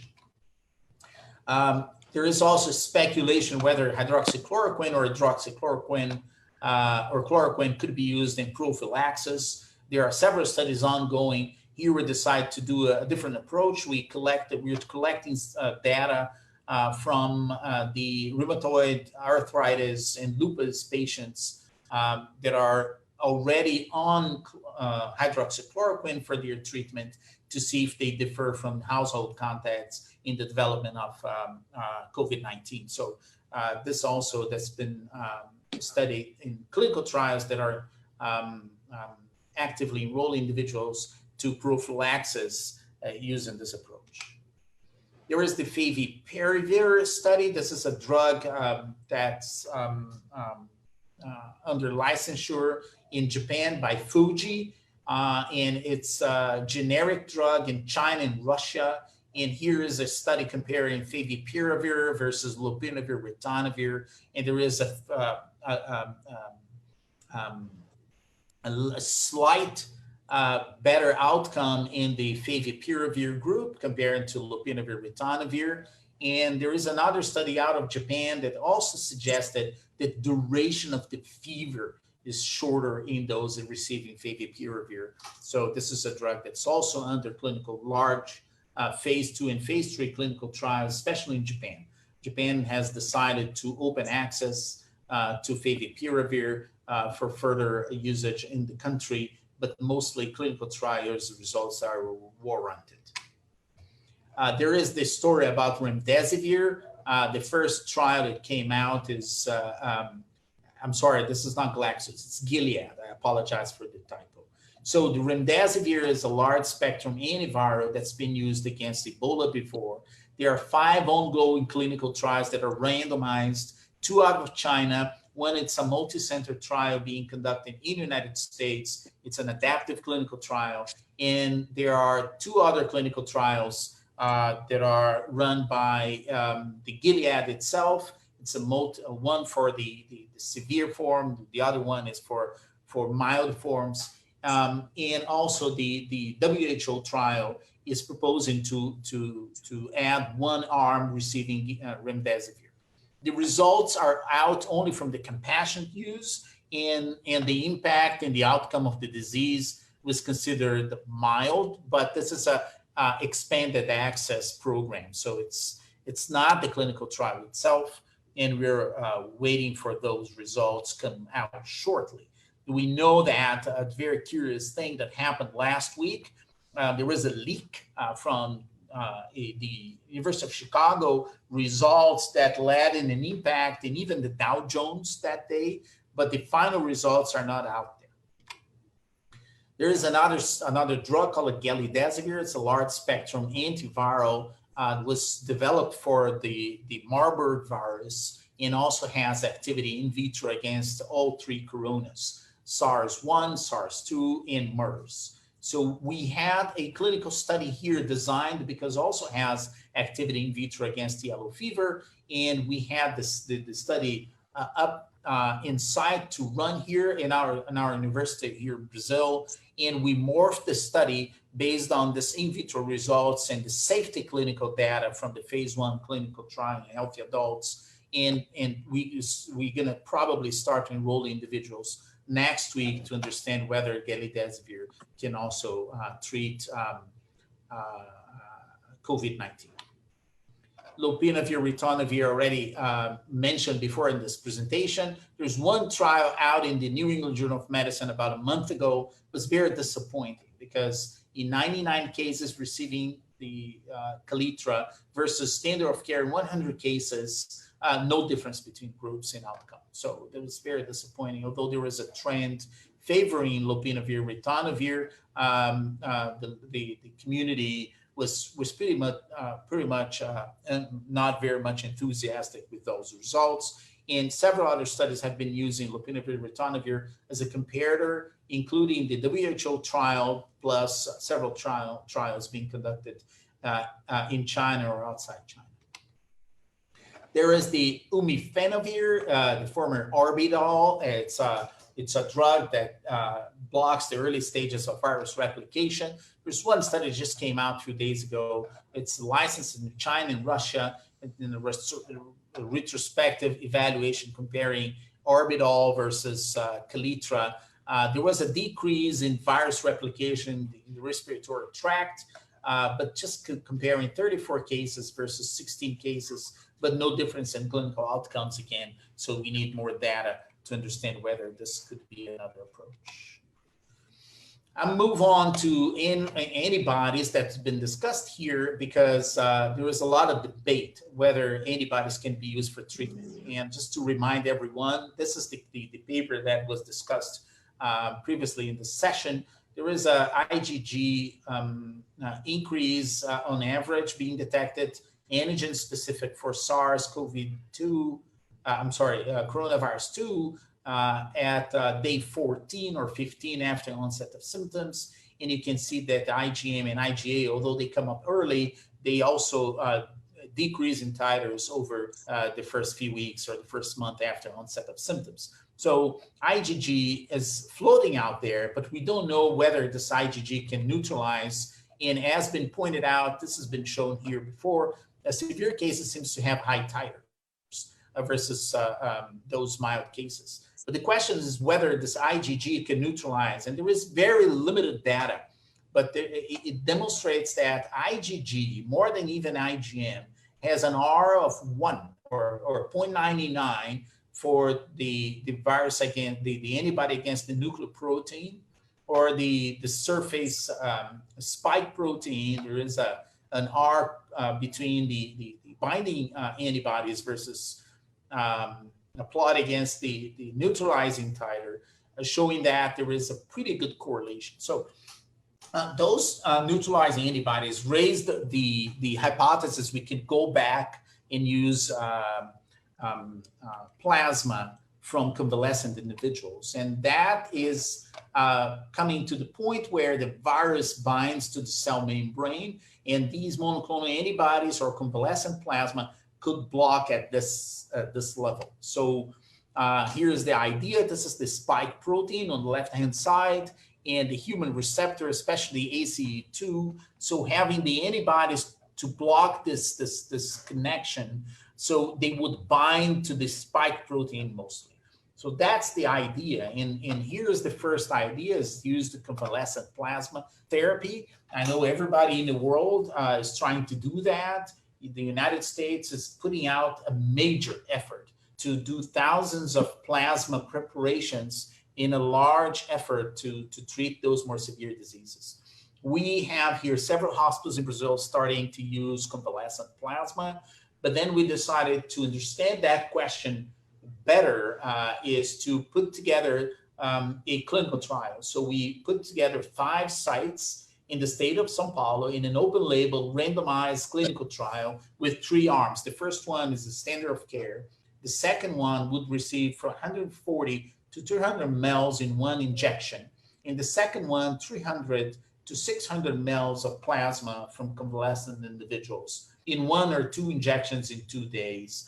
The idea here is to select donors based on neutralizing titers prior to use that plasma, because we also learned that about 1/4 to 1/3 of individuals, especially those with mild disease, do not mount an immune response with neutralization capacity in vitro. So we're selecting those at the moment, and we're gonna look at safety of this approach, but also using the 10-point ordinal scale to investigate whether this plasma can be beneficial to these individuals in clinical outcomes. And finally, we have a effort here trying to determine whether we can discover neutralizing antibodies that can be used for prevention or treatment. We've been successfully doing this for Zika. This is an experiment that we developed in our lab in collaboration with the colleagues at the University of Miami, where we selected a monoclonal antibody, 3 monoclonal antibodies that can neutralize Zika virus. And here is the monkeys infected without monoclonal antibody injection the day before. So you see the viremia here, and as compared to those individuals who were treated the day before with the antibody cocktail, it's a complete protection of 100%. This protection was sterilizing and very encouraging to us. So then we moved forward. We are now at the moment Cassia is an investigator in the lab, collecting samples from individuals with COVID-19, isolating the plasmablasts and the periphery, and trying to discover those heavy chains and light chains of monoclonal antibodies to be produced in vitro. So the idea here is to use plasmablast in the first stage, and as soon as we have access to probes with a spike protein, trying to get the B cells to do the same thing. With that, I'll end my presentation here and open time for questions. Okay, thank you very much. Thank you very much, Professor Espacala. Very interesting, very exciting presentation. I think that deserves an important discussion. I know that you have already some questions in our chat with Roberta, and during the discussion, you have the discussion at the end of the the first three presentations. And that moment, she'll read the questions, and also the floor is open. In the meantime, let's move for our second presentation. The second one, it will be by just one more, Patricia Rocco. No, Patricia Rocco, yes. Patricia is our colleague, our fellow at the National Academy of Medicine. And Patricia, welcome. Take the floor, please. Thank you so much, Mr. Chairman, Professor Jorge Alberto Costa Silva. First of all, I'd like to thank Mr. Rubens Belfort, the President of National Academy of Medicine, as well as Professor Jean-François Allaire, the Executive Secretary of National Academy of Medicine of France. And I would like to extend my greeting to everyone on behalf of the President and Executive Secretary. Today, I will talk about the distinctive phenotypes required distinctive respiratory management strategies in severe COVID-19. I have no conflict of interest related to this presentation. So I'd like to start this talk with this statement. SARS-CoV-2 does not induce ARDS. We know that the SARS-CoV-2 virus enters through the nasal or oropharynx and binds to the angiotensin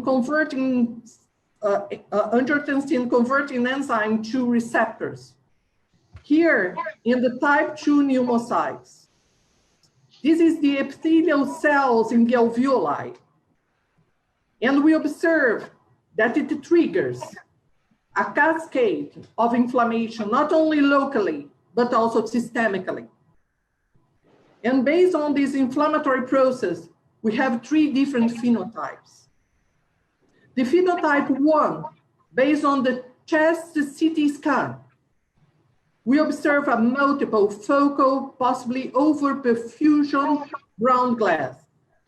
And as you can see here in the CT scan, this pattern seems to be completely different from the phenotype type 2, for instance, where we have an homogeneously distributed atelectasis and the peribronchial opacities.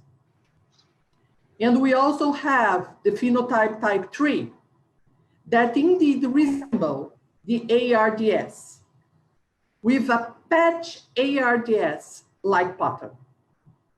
When we look at the X-ray of the phenotype type 1, sometimes we observe a normal X-ray. Here you can see the X-ray of the phenotype type 2 with focal opacities and peripheral distribution. And here, in phenotype 3, a bilateral pulmonary infiltrates with consolidation and atelectasis. So concerning the phenotype type 1, we can observe that the compliance is almost normal, sometimes even high. Even though the mechanics seems to be normal, we have hypoxemia. And the question is, why we have hypoxemia? We have lung mechanics completely normal. Because we have a high blood flow, we have a high perfusion. And if you look at the ventilation perfusion ratio, if you don't have any change inside the alveoli and an increase in perfusion, you have a reduction in this ratio, and then you have hypoxemia. The problem is, if you consider to ventilate these patients, such as ARDS patients, you may induce lung damage because the alveoli is normal. We have a minimal recruitability. We don't have any problem inside the alveoli, no edema. And in this case, you can ventilate these patients with low PEEP levels, around 8 to 10.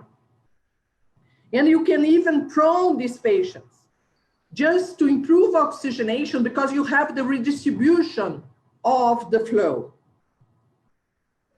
So Professor Gattinoni decided to call this phenotype as low, phenotype L, of low elastance, low VQ, low recruitability, low lung weight. We submitted recently this paper that we performed with a group of Italy and Brazil to critical care, showing the importance of stratifying these patients in different phenotypes.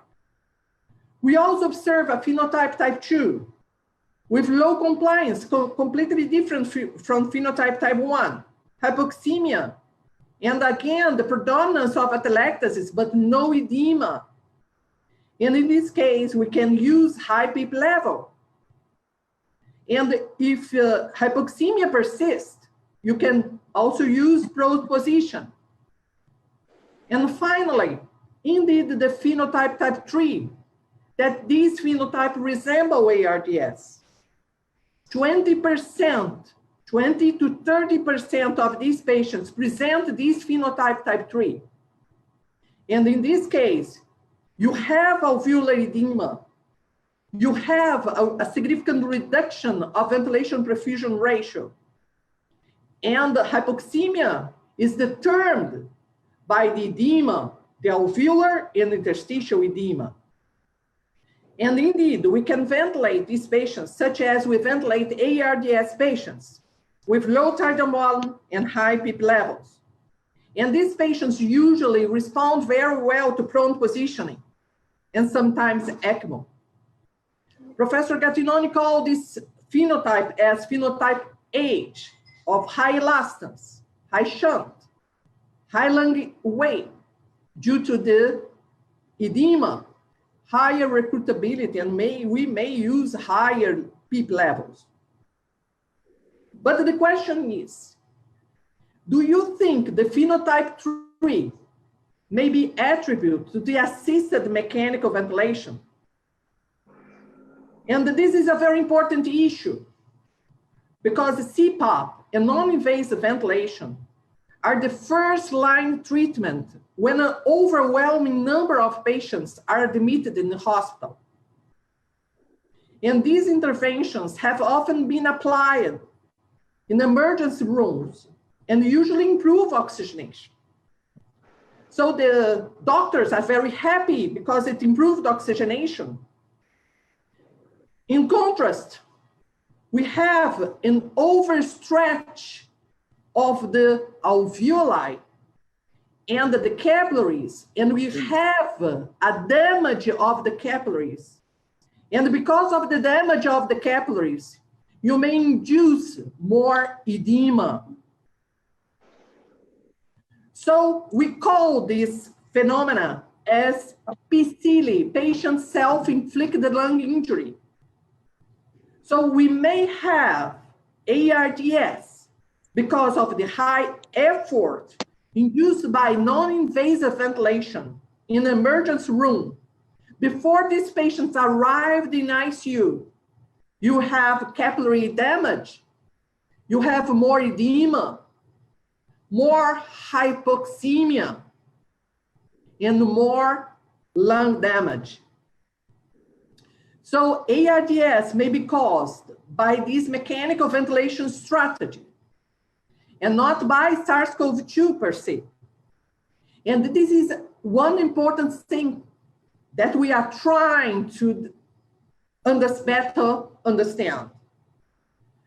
We can't forget the risk of micro and macro thrombi, as well as pulmonary embolism, which are very common in all these three phenotypes.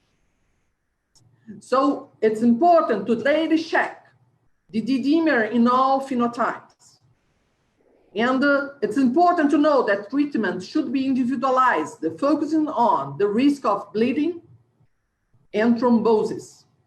So in summary, COVID-19 patients exhibit distinct phenotypes, not all of which represent or even resemble ARDS. And so, please don't treat all patients with the same strategy. Respiratory muscle effort needs to be evaluated in emergency rooms in order to avoid PCLI. PCLI resemble ARDS. We suggest the use of personalized mechanical ventilation strategies based on the respiratory mechanics and the chest CT scan. Moreover, coagulation abnormalities may also have major impact on the outcome of COVID-19 patients.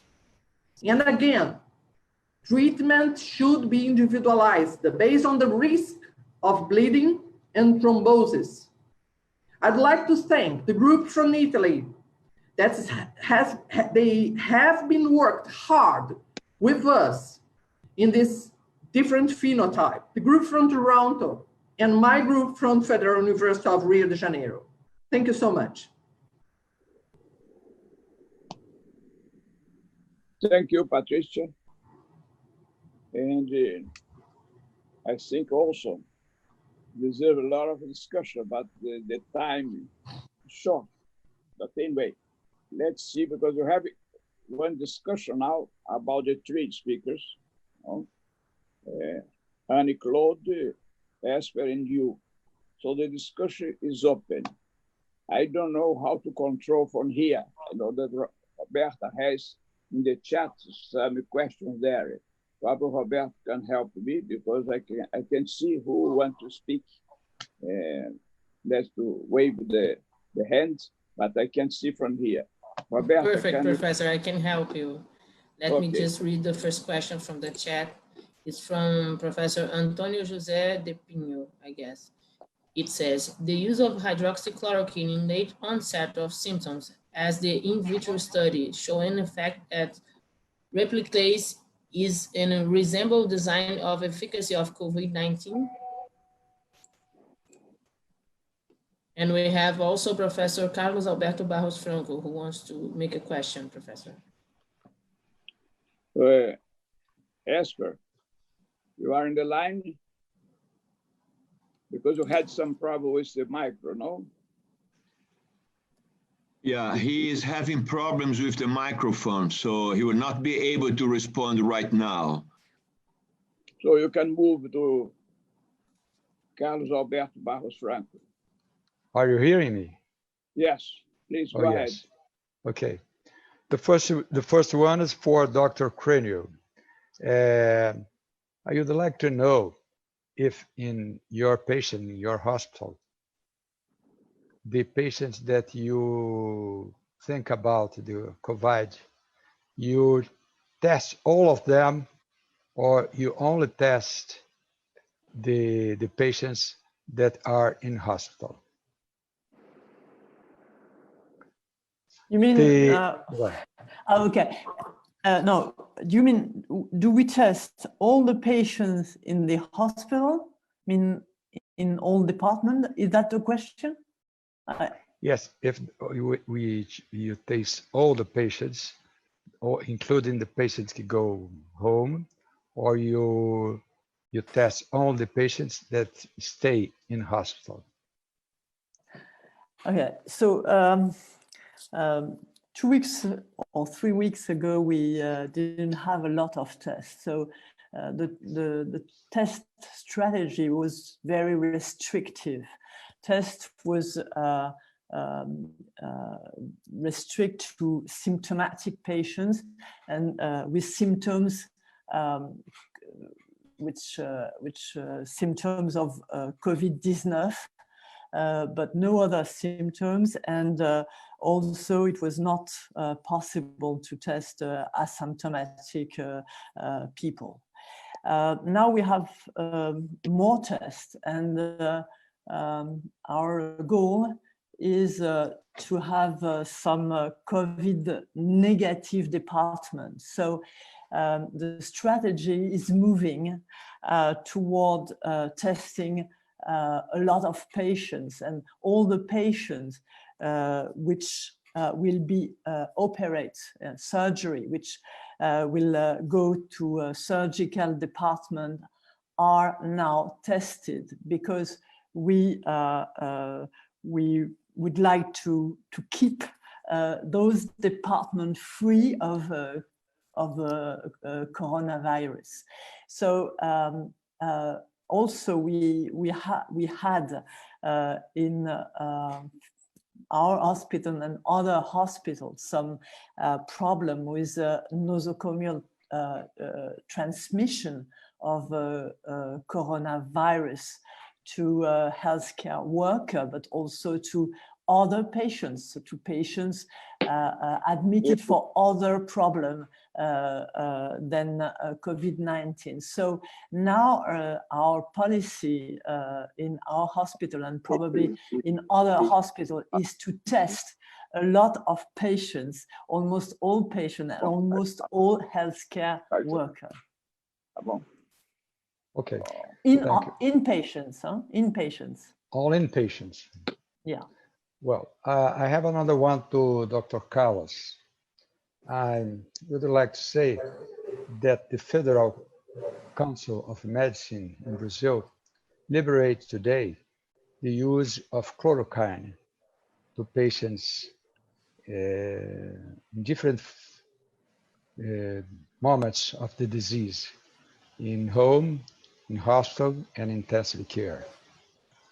So I would like to know, he presented the different indications of different drugs, but I would like to know, in his experience, what are the drugs usually you indicate for your patients?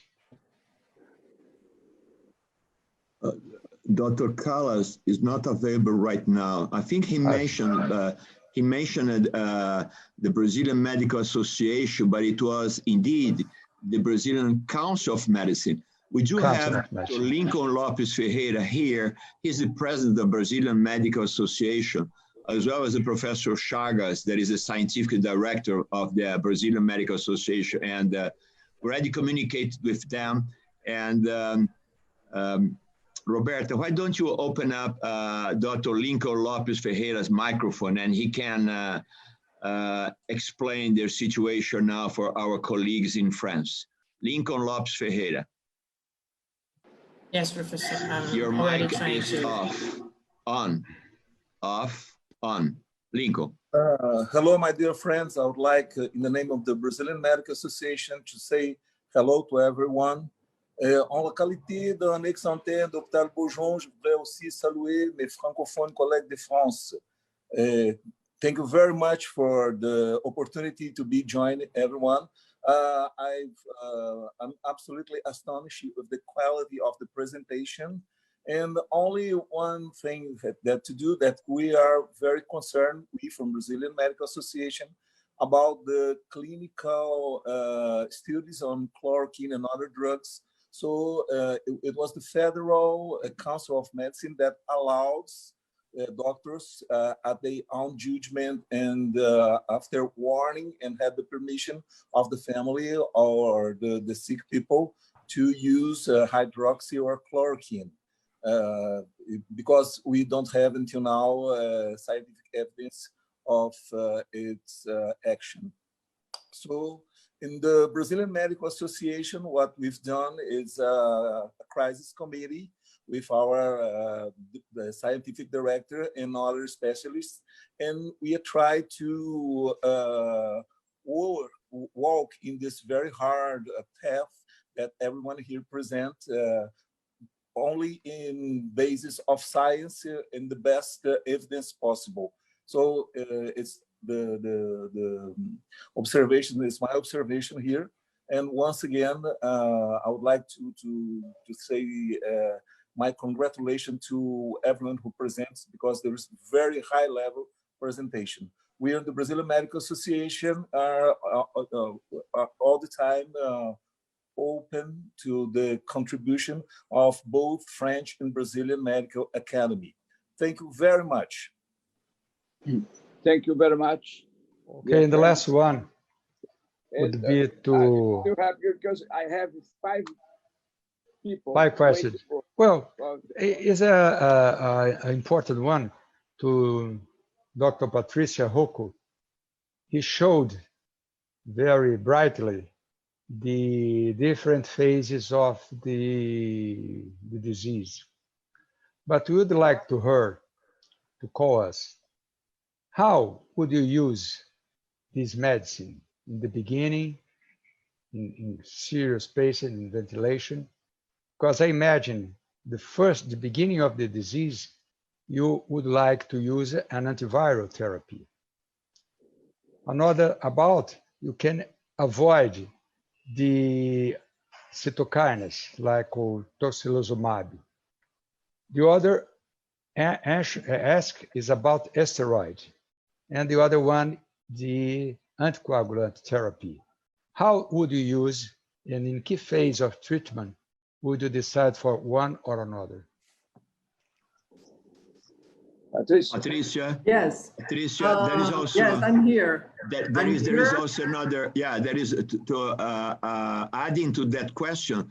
Professor Helena Nader from the Brazilian Academy of Science also has a question about the use of dexamethasone in the general treatment of COVID-19. So maybe you could answer both questions in one. Thank you. Okay, thank you so much for the questions. Well, the first thing is to clarify is that these phenotypes were observed in ICU patients.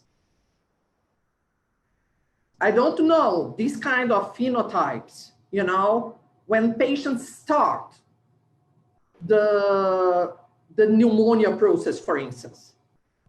When the patients were admitted in ICU, we were able to stratify these patients, and we observed that the behavior is completely different. And this was so important, Carlos Alberto, because for instance, in the beginning of the pandemic, several patients died in ICU because we wrongly ventilate these patients. We ventilate all these patients in the same way because we were afraid of going with these patients to do a CT scan. And then we decide to go to the CT scan with all these patients. And we observed, correlating the CT scan with the lung mechanics, not with hypoxemia, because all patients present hypoxemia. So this is not a parameter to ventilate these patients. This is a very important issue. Well, concerning the use of steroids, we prefer using, Elena, methylprednisolone rather than dexamethasone. Indeed, there are some clinical trials ongoing and some clinical trials that have been published concerning the use of steroids. There are some ICUs that usually prefer using steroids, methylprednisolone, and not dexamethasone, when patients present a huge inflammatory process, and when it was associated with bacterial infection. So in this case, they prefer to start methylprednisolone immediately. Other groups, because we discussed a lot, and I have a paper probably published next week, showing the pros and cons of the use of steroids in COVID-19 patients. And we are unable to recommend the use of steroids or methylprednisolone because of the better concentration in the lung, or dexamethasone in all these patients.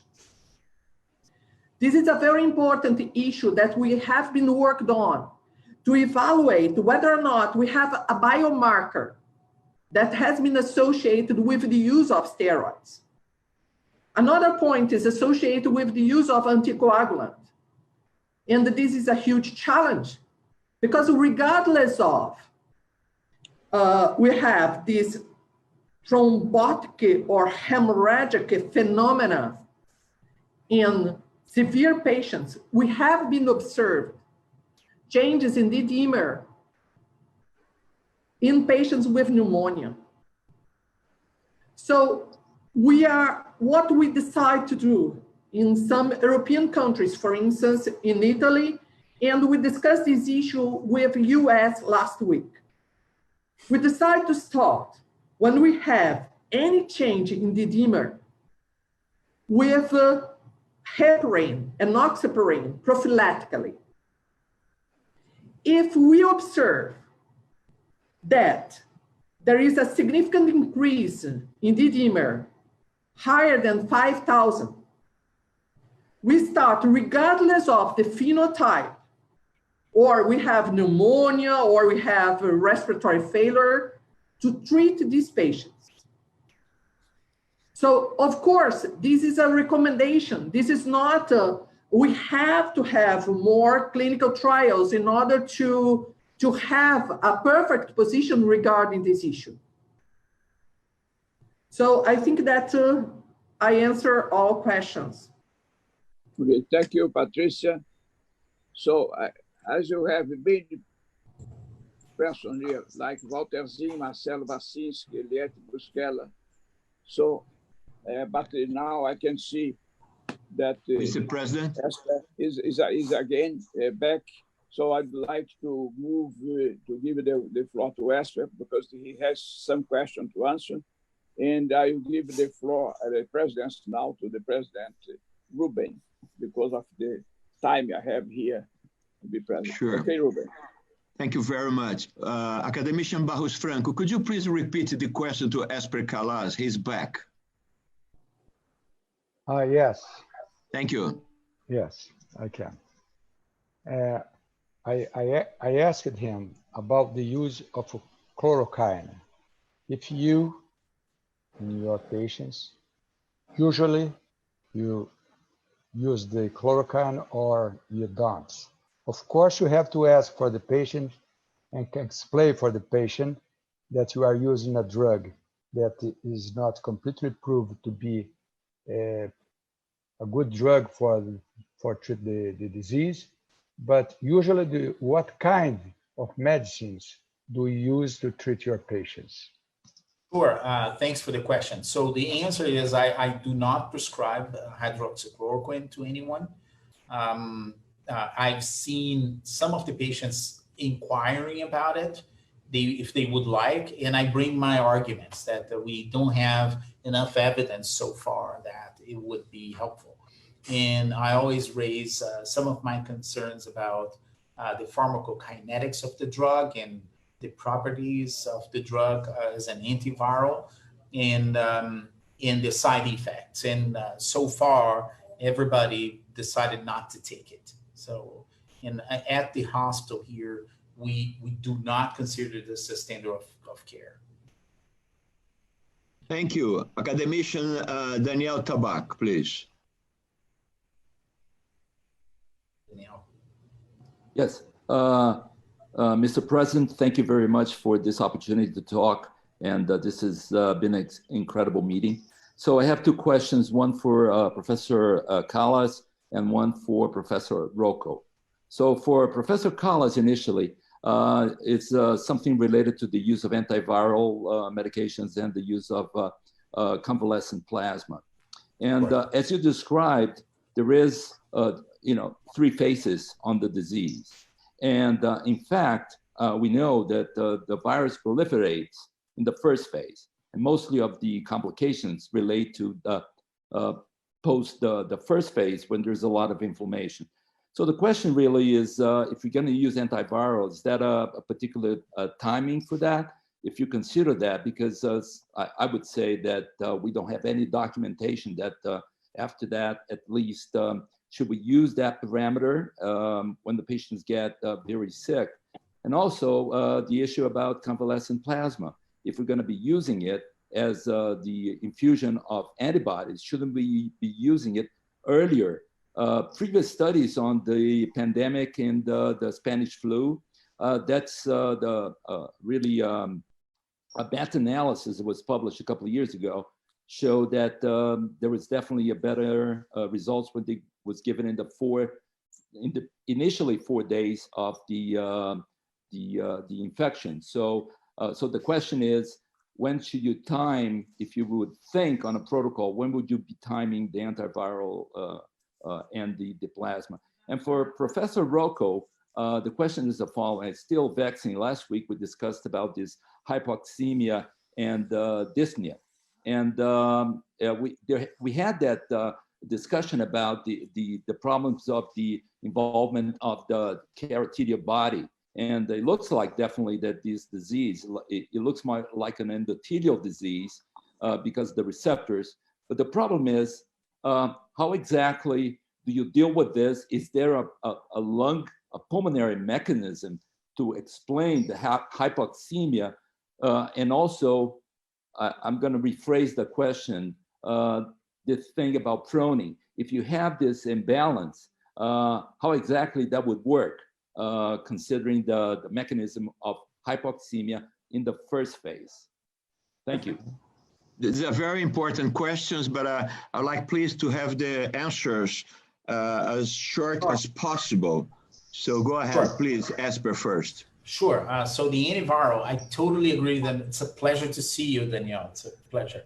So it makes total sense. I mean, giving an antiviral to anyone, any given patient, after 3 weeks in the ventilator doesn't make sense to me. I think one of the reasons the remdesivir clinical trial result, the expanded access results that came out of the New England Journal of Medicine have failed to demonstrate reverting. They had 18% of patients dying who were in severe condition. So I think that it doesn't make sense. So you need to go in the early stages. There is a distinction between flu and COVID-19 because flu has an incubation period of 2 days on average. And COVID-19 is longer. It's like 5 days. And the first part of the first phase of disease lasts on average at least 7 days to 10 days prior to crashing the clinical condition. So I think we have a better, a more expanded time to use the antiviral. And I would assume, and I would bet that probably up to 10 days could help, but only clinical trials can answer that question. Regarding the convalescent plasma, same rationale, because the idea here is to transfer neutralization capacity. And if you want to neutralize something, which is the virus, you need to go to the initial stages of disease. The problem with the convalescent plasma is you don't want to give to very mild cases. It's complicated. You know this much better than me because you're a specialist in chemotherapy as well. So the clinical trial we designed was to reserve this kind of intervention to those people that can sense something is going unfavorably. And we decided to give plasma up to 10 days after onset of symptoms. Because after that, especially day 12 and forward, about all the individuals that we had evaluated in the ICU already have neutralizing capacity of their serum. So I think it may be too late if you come like 2 weeks with plasma. Thank you. Patricia? Yes, thank you, Daniel, for the great question. And I think that your last question, I can answer you next week, because we are now evaluating the CT scan and trying to stratify patients with pneumonia in order to know whether or not all patients with pneumonia indeed present a pattern such as hyperperfusion that is associated with this hypoxemia. I can't answer you now because we have only 40 patients and we have to increase the number of patients in order to answer you. But I think that next week I can answer. But indeed, concerning the patients admitted in ICU, I can answer that we have these three different phenotypes. I don't know whether or not it's thought with phenotype type 1, with only hyperperfusion inducing hypoxemia and the changes in the endothelium only. And then we have the epithelial damage associated with the mechanical ventilation strategy or the way that we are treating these patients. But certainly next week I can answer you. Thank you very much. We are a little bit behind, but I cannot say no to academician Zin and to academician Barsinski. So could you please ask short questions and short answers? Academician Walter Zin, please. Thank you very much, but I lowered my hands. Thank you. Thank you very much. Barsinski, Marcelo?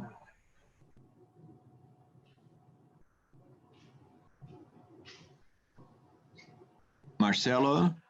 I'm trying to turn on his microphone, but I'm not being able to. Okay, so let's leave Marcelo's question. No, I have my question have been already made. Okay, thank you. So my question has already been put on.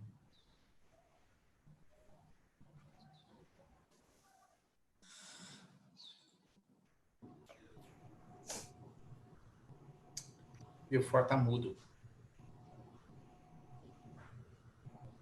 Okay, it's my honor now to introduce the three academicians from Brazil that, as Professor Jorge Alberto Costa, are also members of French Academy of Medicine. And academicians Carlos Alberto Mandarim de Lacerda, Cláudio Tadeu Daniel Ribeiro, and Eliette Busquelat will have 5 minutes each to comment on different aspects of the coronavirus pandemic in Brazil. We should start with Carlos Alberto Mandarim de Lacerda, please. Thank you very much, Mr. President.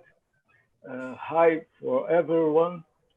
My contact with the pandemic was the last March 1st, when in Paris, the half marathon was canceled. I was with my wife. My wife is a runner, and we are deceived because of that. I am a cell biologist, and I do not research about COVID-19, but I found in the internet this tableau that I would like to show you to some comments. For example, the number of cases of COVID-19, the number of morts because the COVID-19, and the lethality in the different countries. Brazil is here, about an average near from the average of the entire world. The France is here 2 times more than Brazil, for example, and the lethality, the higher mortality in England is 5.6 times more than the lethality of Turkey. I leave this tableau for further discussion for the specialists. Thank you very much. Thank you very much. And academician Cláudio Tadeu Daniel Ribeiro. Thank you, Mr. President Belfort, Executive Secretary Jarlier. Salute to my many colleagues and friends from the French Academy. I will not nominate them. I decided to address you only a few words on the science and communication during the COVID pandemic. Most often in pandemic situation, health professionals have to choose between offering good quality medical assistance and generating reliable data based on scientific approach of the medical art. As expected, this dichotomy compromises the ability of scientists in producing knowledge susceptible of generating high-value evidence for clinical management of patients. Global recommendations for COVID are being made based on unpowered study. As a result of and because of the chaotic urgency of the situations, treatment are being used in a compassionate manner given the severity of the disease. Medicine and science are now looking for a solution for the treatment of COVID-19, hoping that effective therapies will appear. For this treatment, with old or new drugs to be discovered, we have learned that the choice of an effective treatment depends on very well-established and controlled steps to allow the proposed drug to be both effective and at the same time do not harm to anyone who uses it. As an example, we can quote the chloroquine molecule, a safe drug used for more than 70 years for malaria treatment, and the related drug chloroquine, synthesized in 1946 and used for decades for the treatment of autoimmune arthritis. Following the untimely, I'm sorry, are you hearing me? Yes. Yes. For the untimely mediatic publication of its potential benefits as antiviral, announced after the appearance of a paper lacking robustness, its use for compassionate treatment of severe COVID has been officially indicated and authorized in many countries. In addition to the rush to the pharmacy, as usually happens after this type of announcement, causing a lack of medication for patients who are truly in need of this drug, another byproduct of these untimely notes was a damage to science because it made it difficult to design clinical trials for proper evaluation of the effectiveness of the medication with comparative placebo groups, who would accept to be placed in the control group and to be deprived of the cure. An important medical journal, the British Medical Journal, usually publishes satirical articles at Christmas. In 2018, they released a proving that makes no difference using parachutes when jumping out of an airplane, in comparison with those who jumped with empty backpacks. The result was 0% of injuries in both groups. The statistical analysis was impeccable. The detail is that the plane was stopped on the ground. I would also like to consider on this topic the medication or other non-medical action, despite not having a proven benefit, can mean to our patients a feeling of relief from suffering. This is the moment that science leaves us for art to impose itself.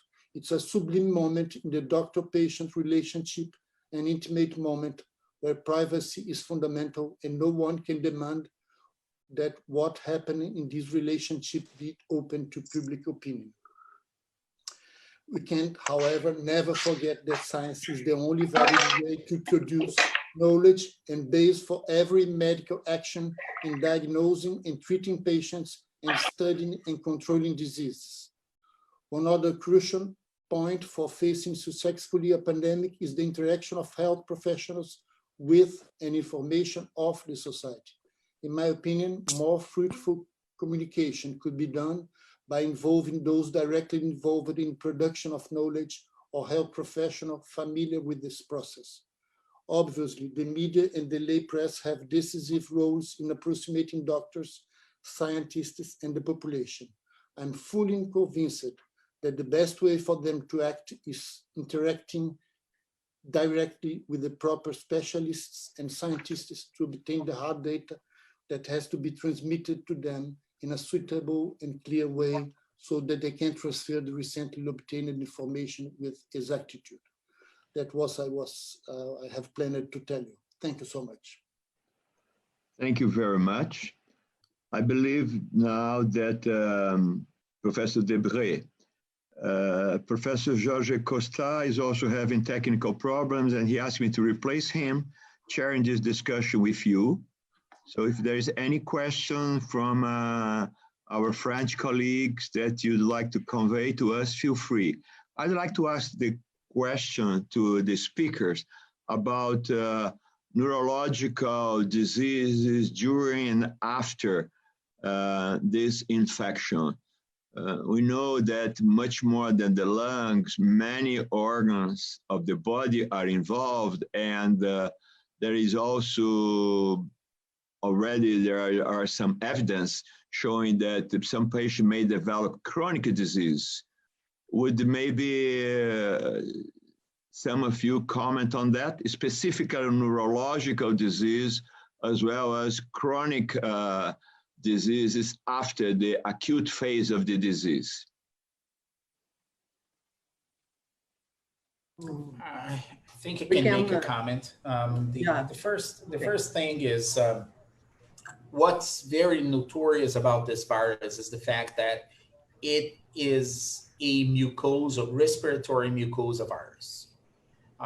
It's pretty amazing the fact that despite severe cases, and some of them are extremely severe, the percentage of people that we identify circulating virus is minimal. In fact, in one study, I saw 1%. The other study that I saw, the highest percentage of detecting the RNA in the plasma was up to 10. So 10%. So meaning that something is associated with its ability to stay on the mucosa. The other thing that's curious is the fact that we find up to 1/3 of the cases with RNA present in the stool, as being mentioned here. Why? It's another mucosa, if you think about it, and why it's infecting the intestines, we still don't know, although there are other coronaviruses in the nature, especially in other species, that also have intestinal infection. That said, the extra respiratory manifestations of disease is not the hallmark of this infection. So we are not seeing something that goes beyond what's been described by Dr. Patricia, especially in the lungs and the lung circulation itself, directly related to the virus. Therefore, I read some descriptions of meningitis or encephalitis. There was one case that I saw here, like anecdotal, people saying that there was a positive PCR in the spinal tap sample, but this is very, very rare, and I still think that could be just an artifact instead of being the main characteristic of this disease. About Patricia, go ahead. Oh, yes, I want only to do an additional comment. We have now analyzed 120 patients in ICU, and we observed that 10 patients present ischemic stroke. And this seems to be associated with the endothelial damage that was described initially. So it's interesting that we are more afraid of ischemic stroke in these patients rather than hemorrhagic stroke, because I gave a talk 2 weeks ago And they told me, oh, I'm afraid of using anticoagulant because of hemorrhagic stroke. And it's interesting because we don't have hemorrhagic stroke, we have ischemic stroke. So I think that this is one issue that we have to take care in these patients that were admitted in ICU, in addition to all symptoms that expert told us. Yes, Patrice? I have a question also, which relates to the fact that you are, or you have a different genetic background. So do you have, or most of you, do you have differences between comorbidities, for example, by comparison of what we have in Europe? I did not see any description like that. Basically, if you walk down the ICU, you see those old people, some of them are obese, previously cardiovascular disease. So it's what's been described in Europe and China and now in the United States. Thank you very much. Well, I believe now it's time. For us to have presentation from academician Eliette Bousquelat. She's going to discuss some very important points. And I want to thank her very much for finding time also to be here with us. Eliette, please go ahead.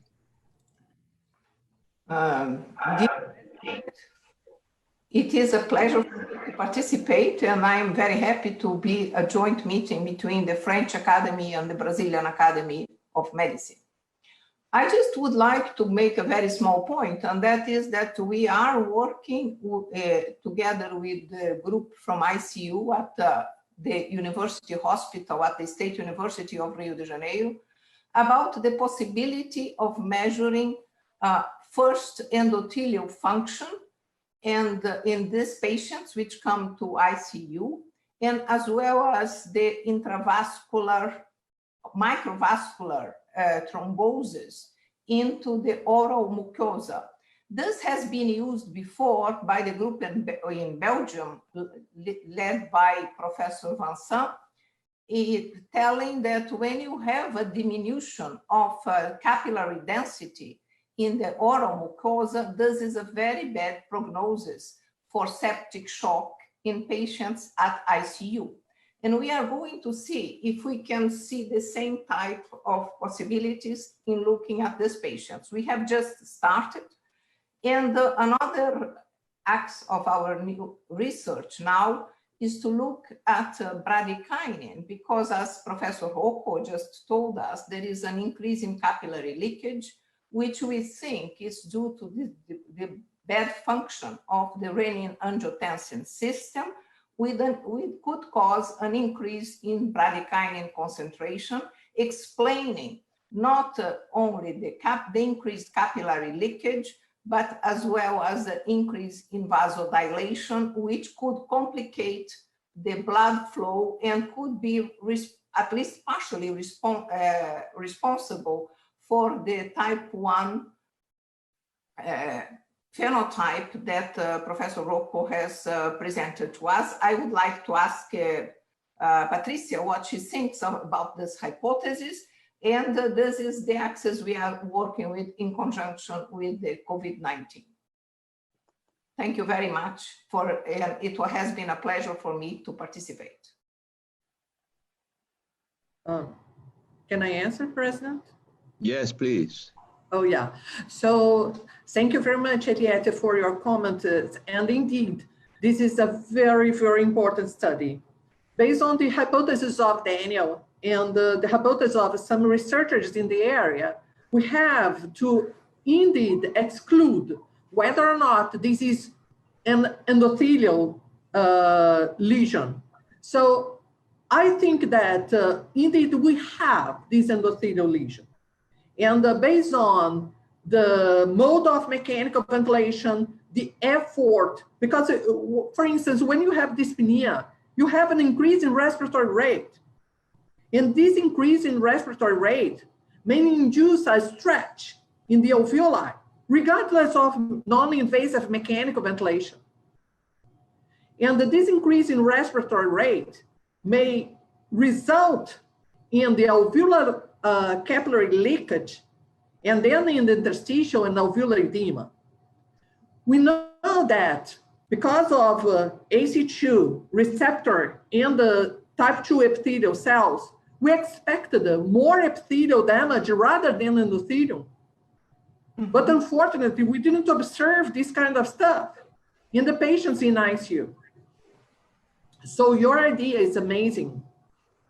Move forward. Thank you. Okay. Professor Patrice Debré, would you like to make comments or final comments? Well, I think it was, I think, first of all, I want to thank all the speakers and the audience and all the colleagues. I think it was a very exciting meeting for us, one of the first of this kind, I must say. And we should think about how we could have a follow-up of that, either by an exchange of information, or maybe I'm turning now to the French embassy, was saying that they have some funding for possible collaboration. Then we could think about collaboration between the two countries and subjects that would be interesting to follow and to study together. So there are several possibilities. And I would suggest that between ourselves, I mean, the two academies, we think about subjects of common interest that we could push and try to find any kind of conversion between us. That's my comments. I agree. And our academy, of course, look forward to this kind of relationship and the development, a special partnership with you and all the academicians from the Academy of Medicine in France. We discussed last year about the writing maybe of common documents or statements on chronic diseases, and I believe that life will go on. Medicine will have many problems really besides coronavirus infections, and I'm pretty sure that we're going to develop this. It's been a great pleasure to work with you, Professor Debré. Rubens, maybe Jean-François Lillet could say a few words also to the end. Oh yeah, yes, of course. I just want to mention that since I'm going to give a word to him to make the final conclusion, I want to thank you very much, Patrice Debré, for all you have done. It's been a pleasure to work with you. You are an example of the international leader, and people from your academy should be proud of your work. Thank you very much. I'm going to now ask Professor Jean-François Jarlier, the Executive Secretary of the National Academy of Medicine of France, to say some final words and close the meeting. Professor Jarlier. So thank you, Mr. President Belfort.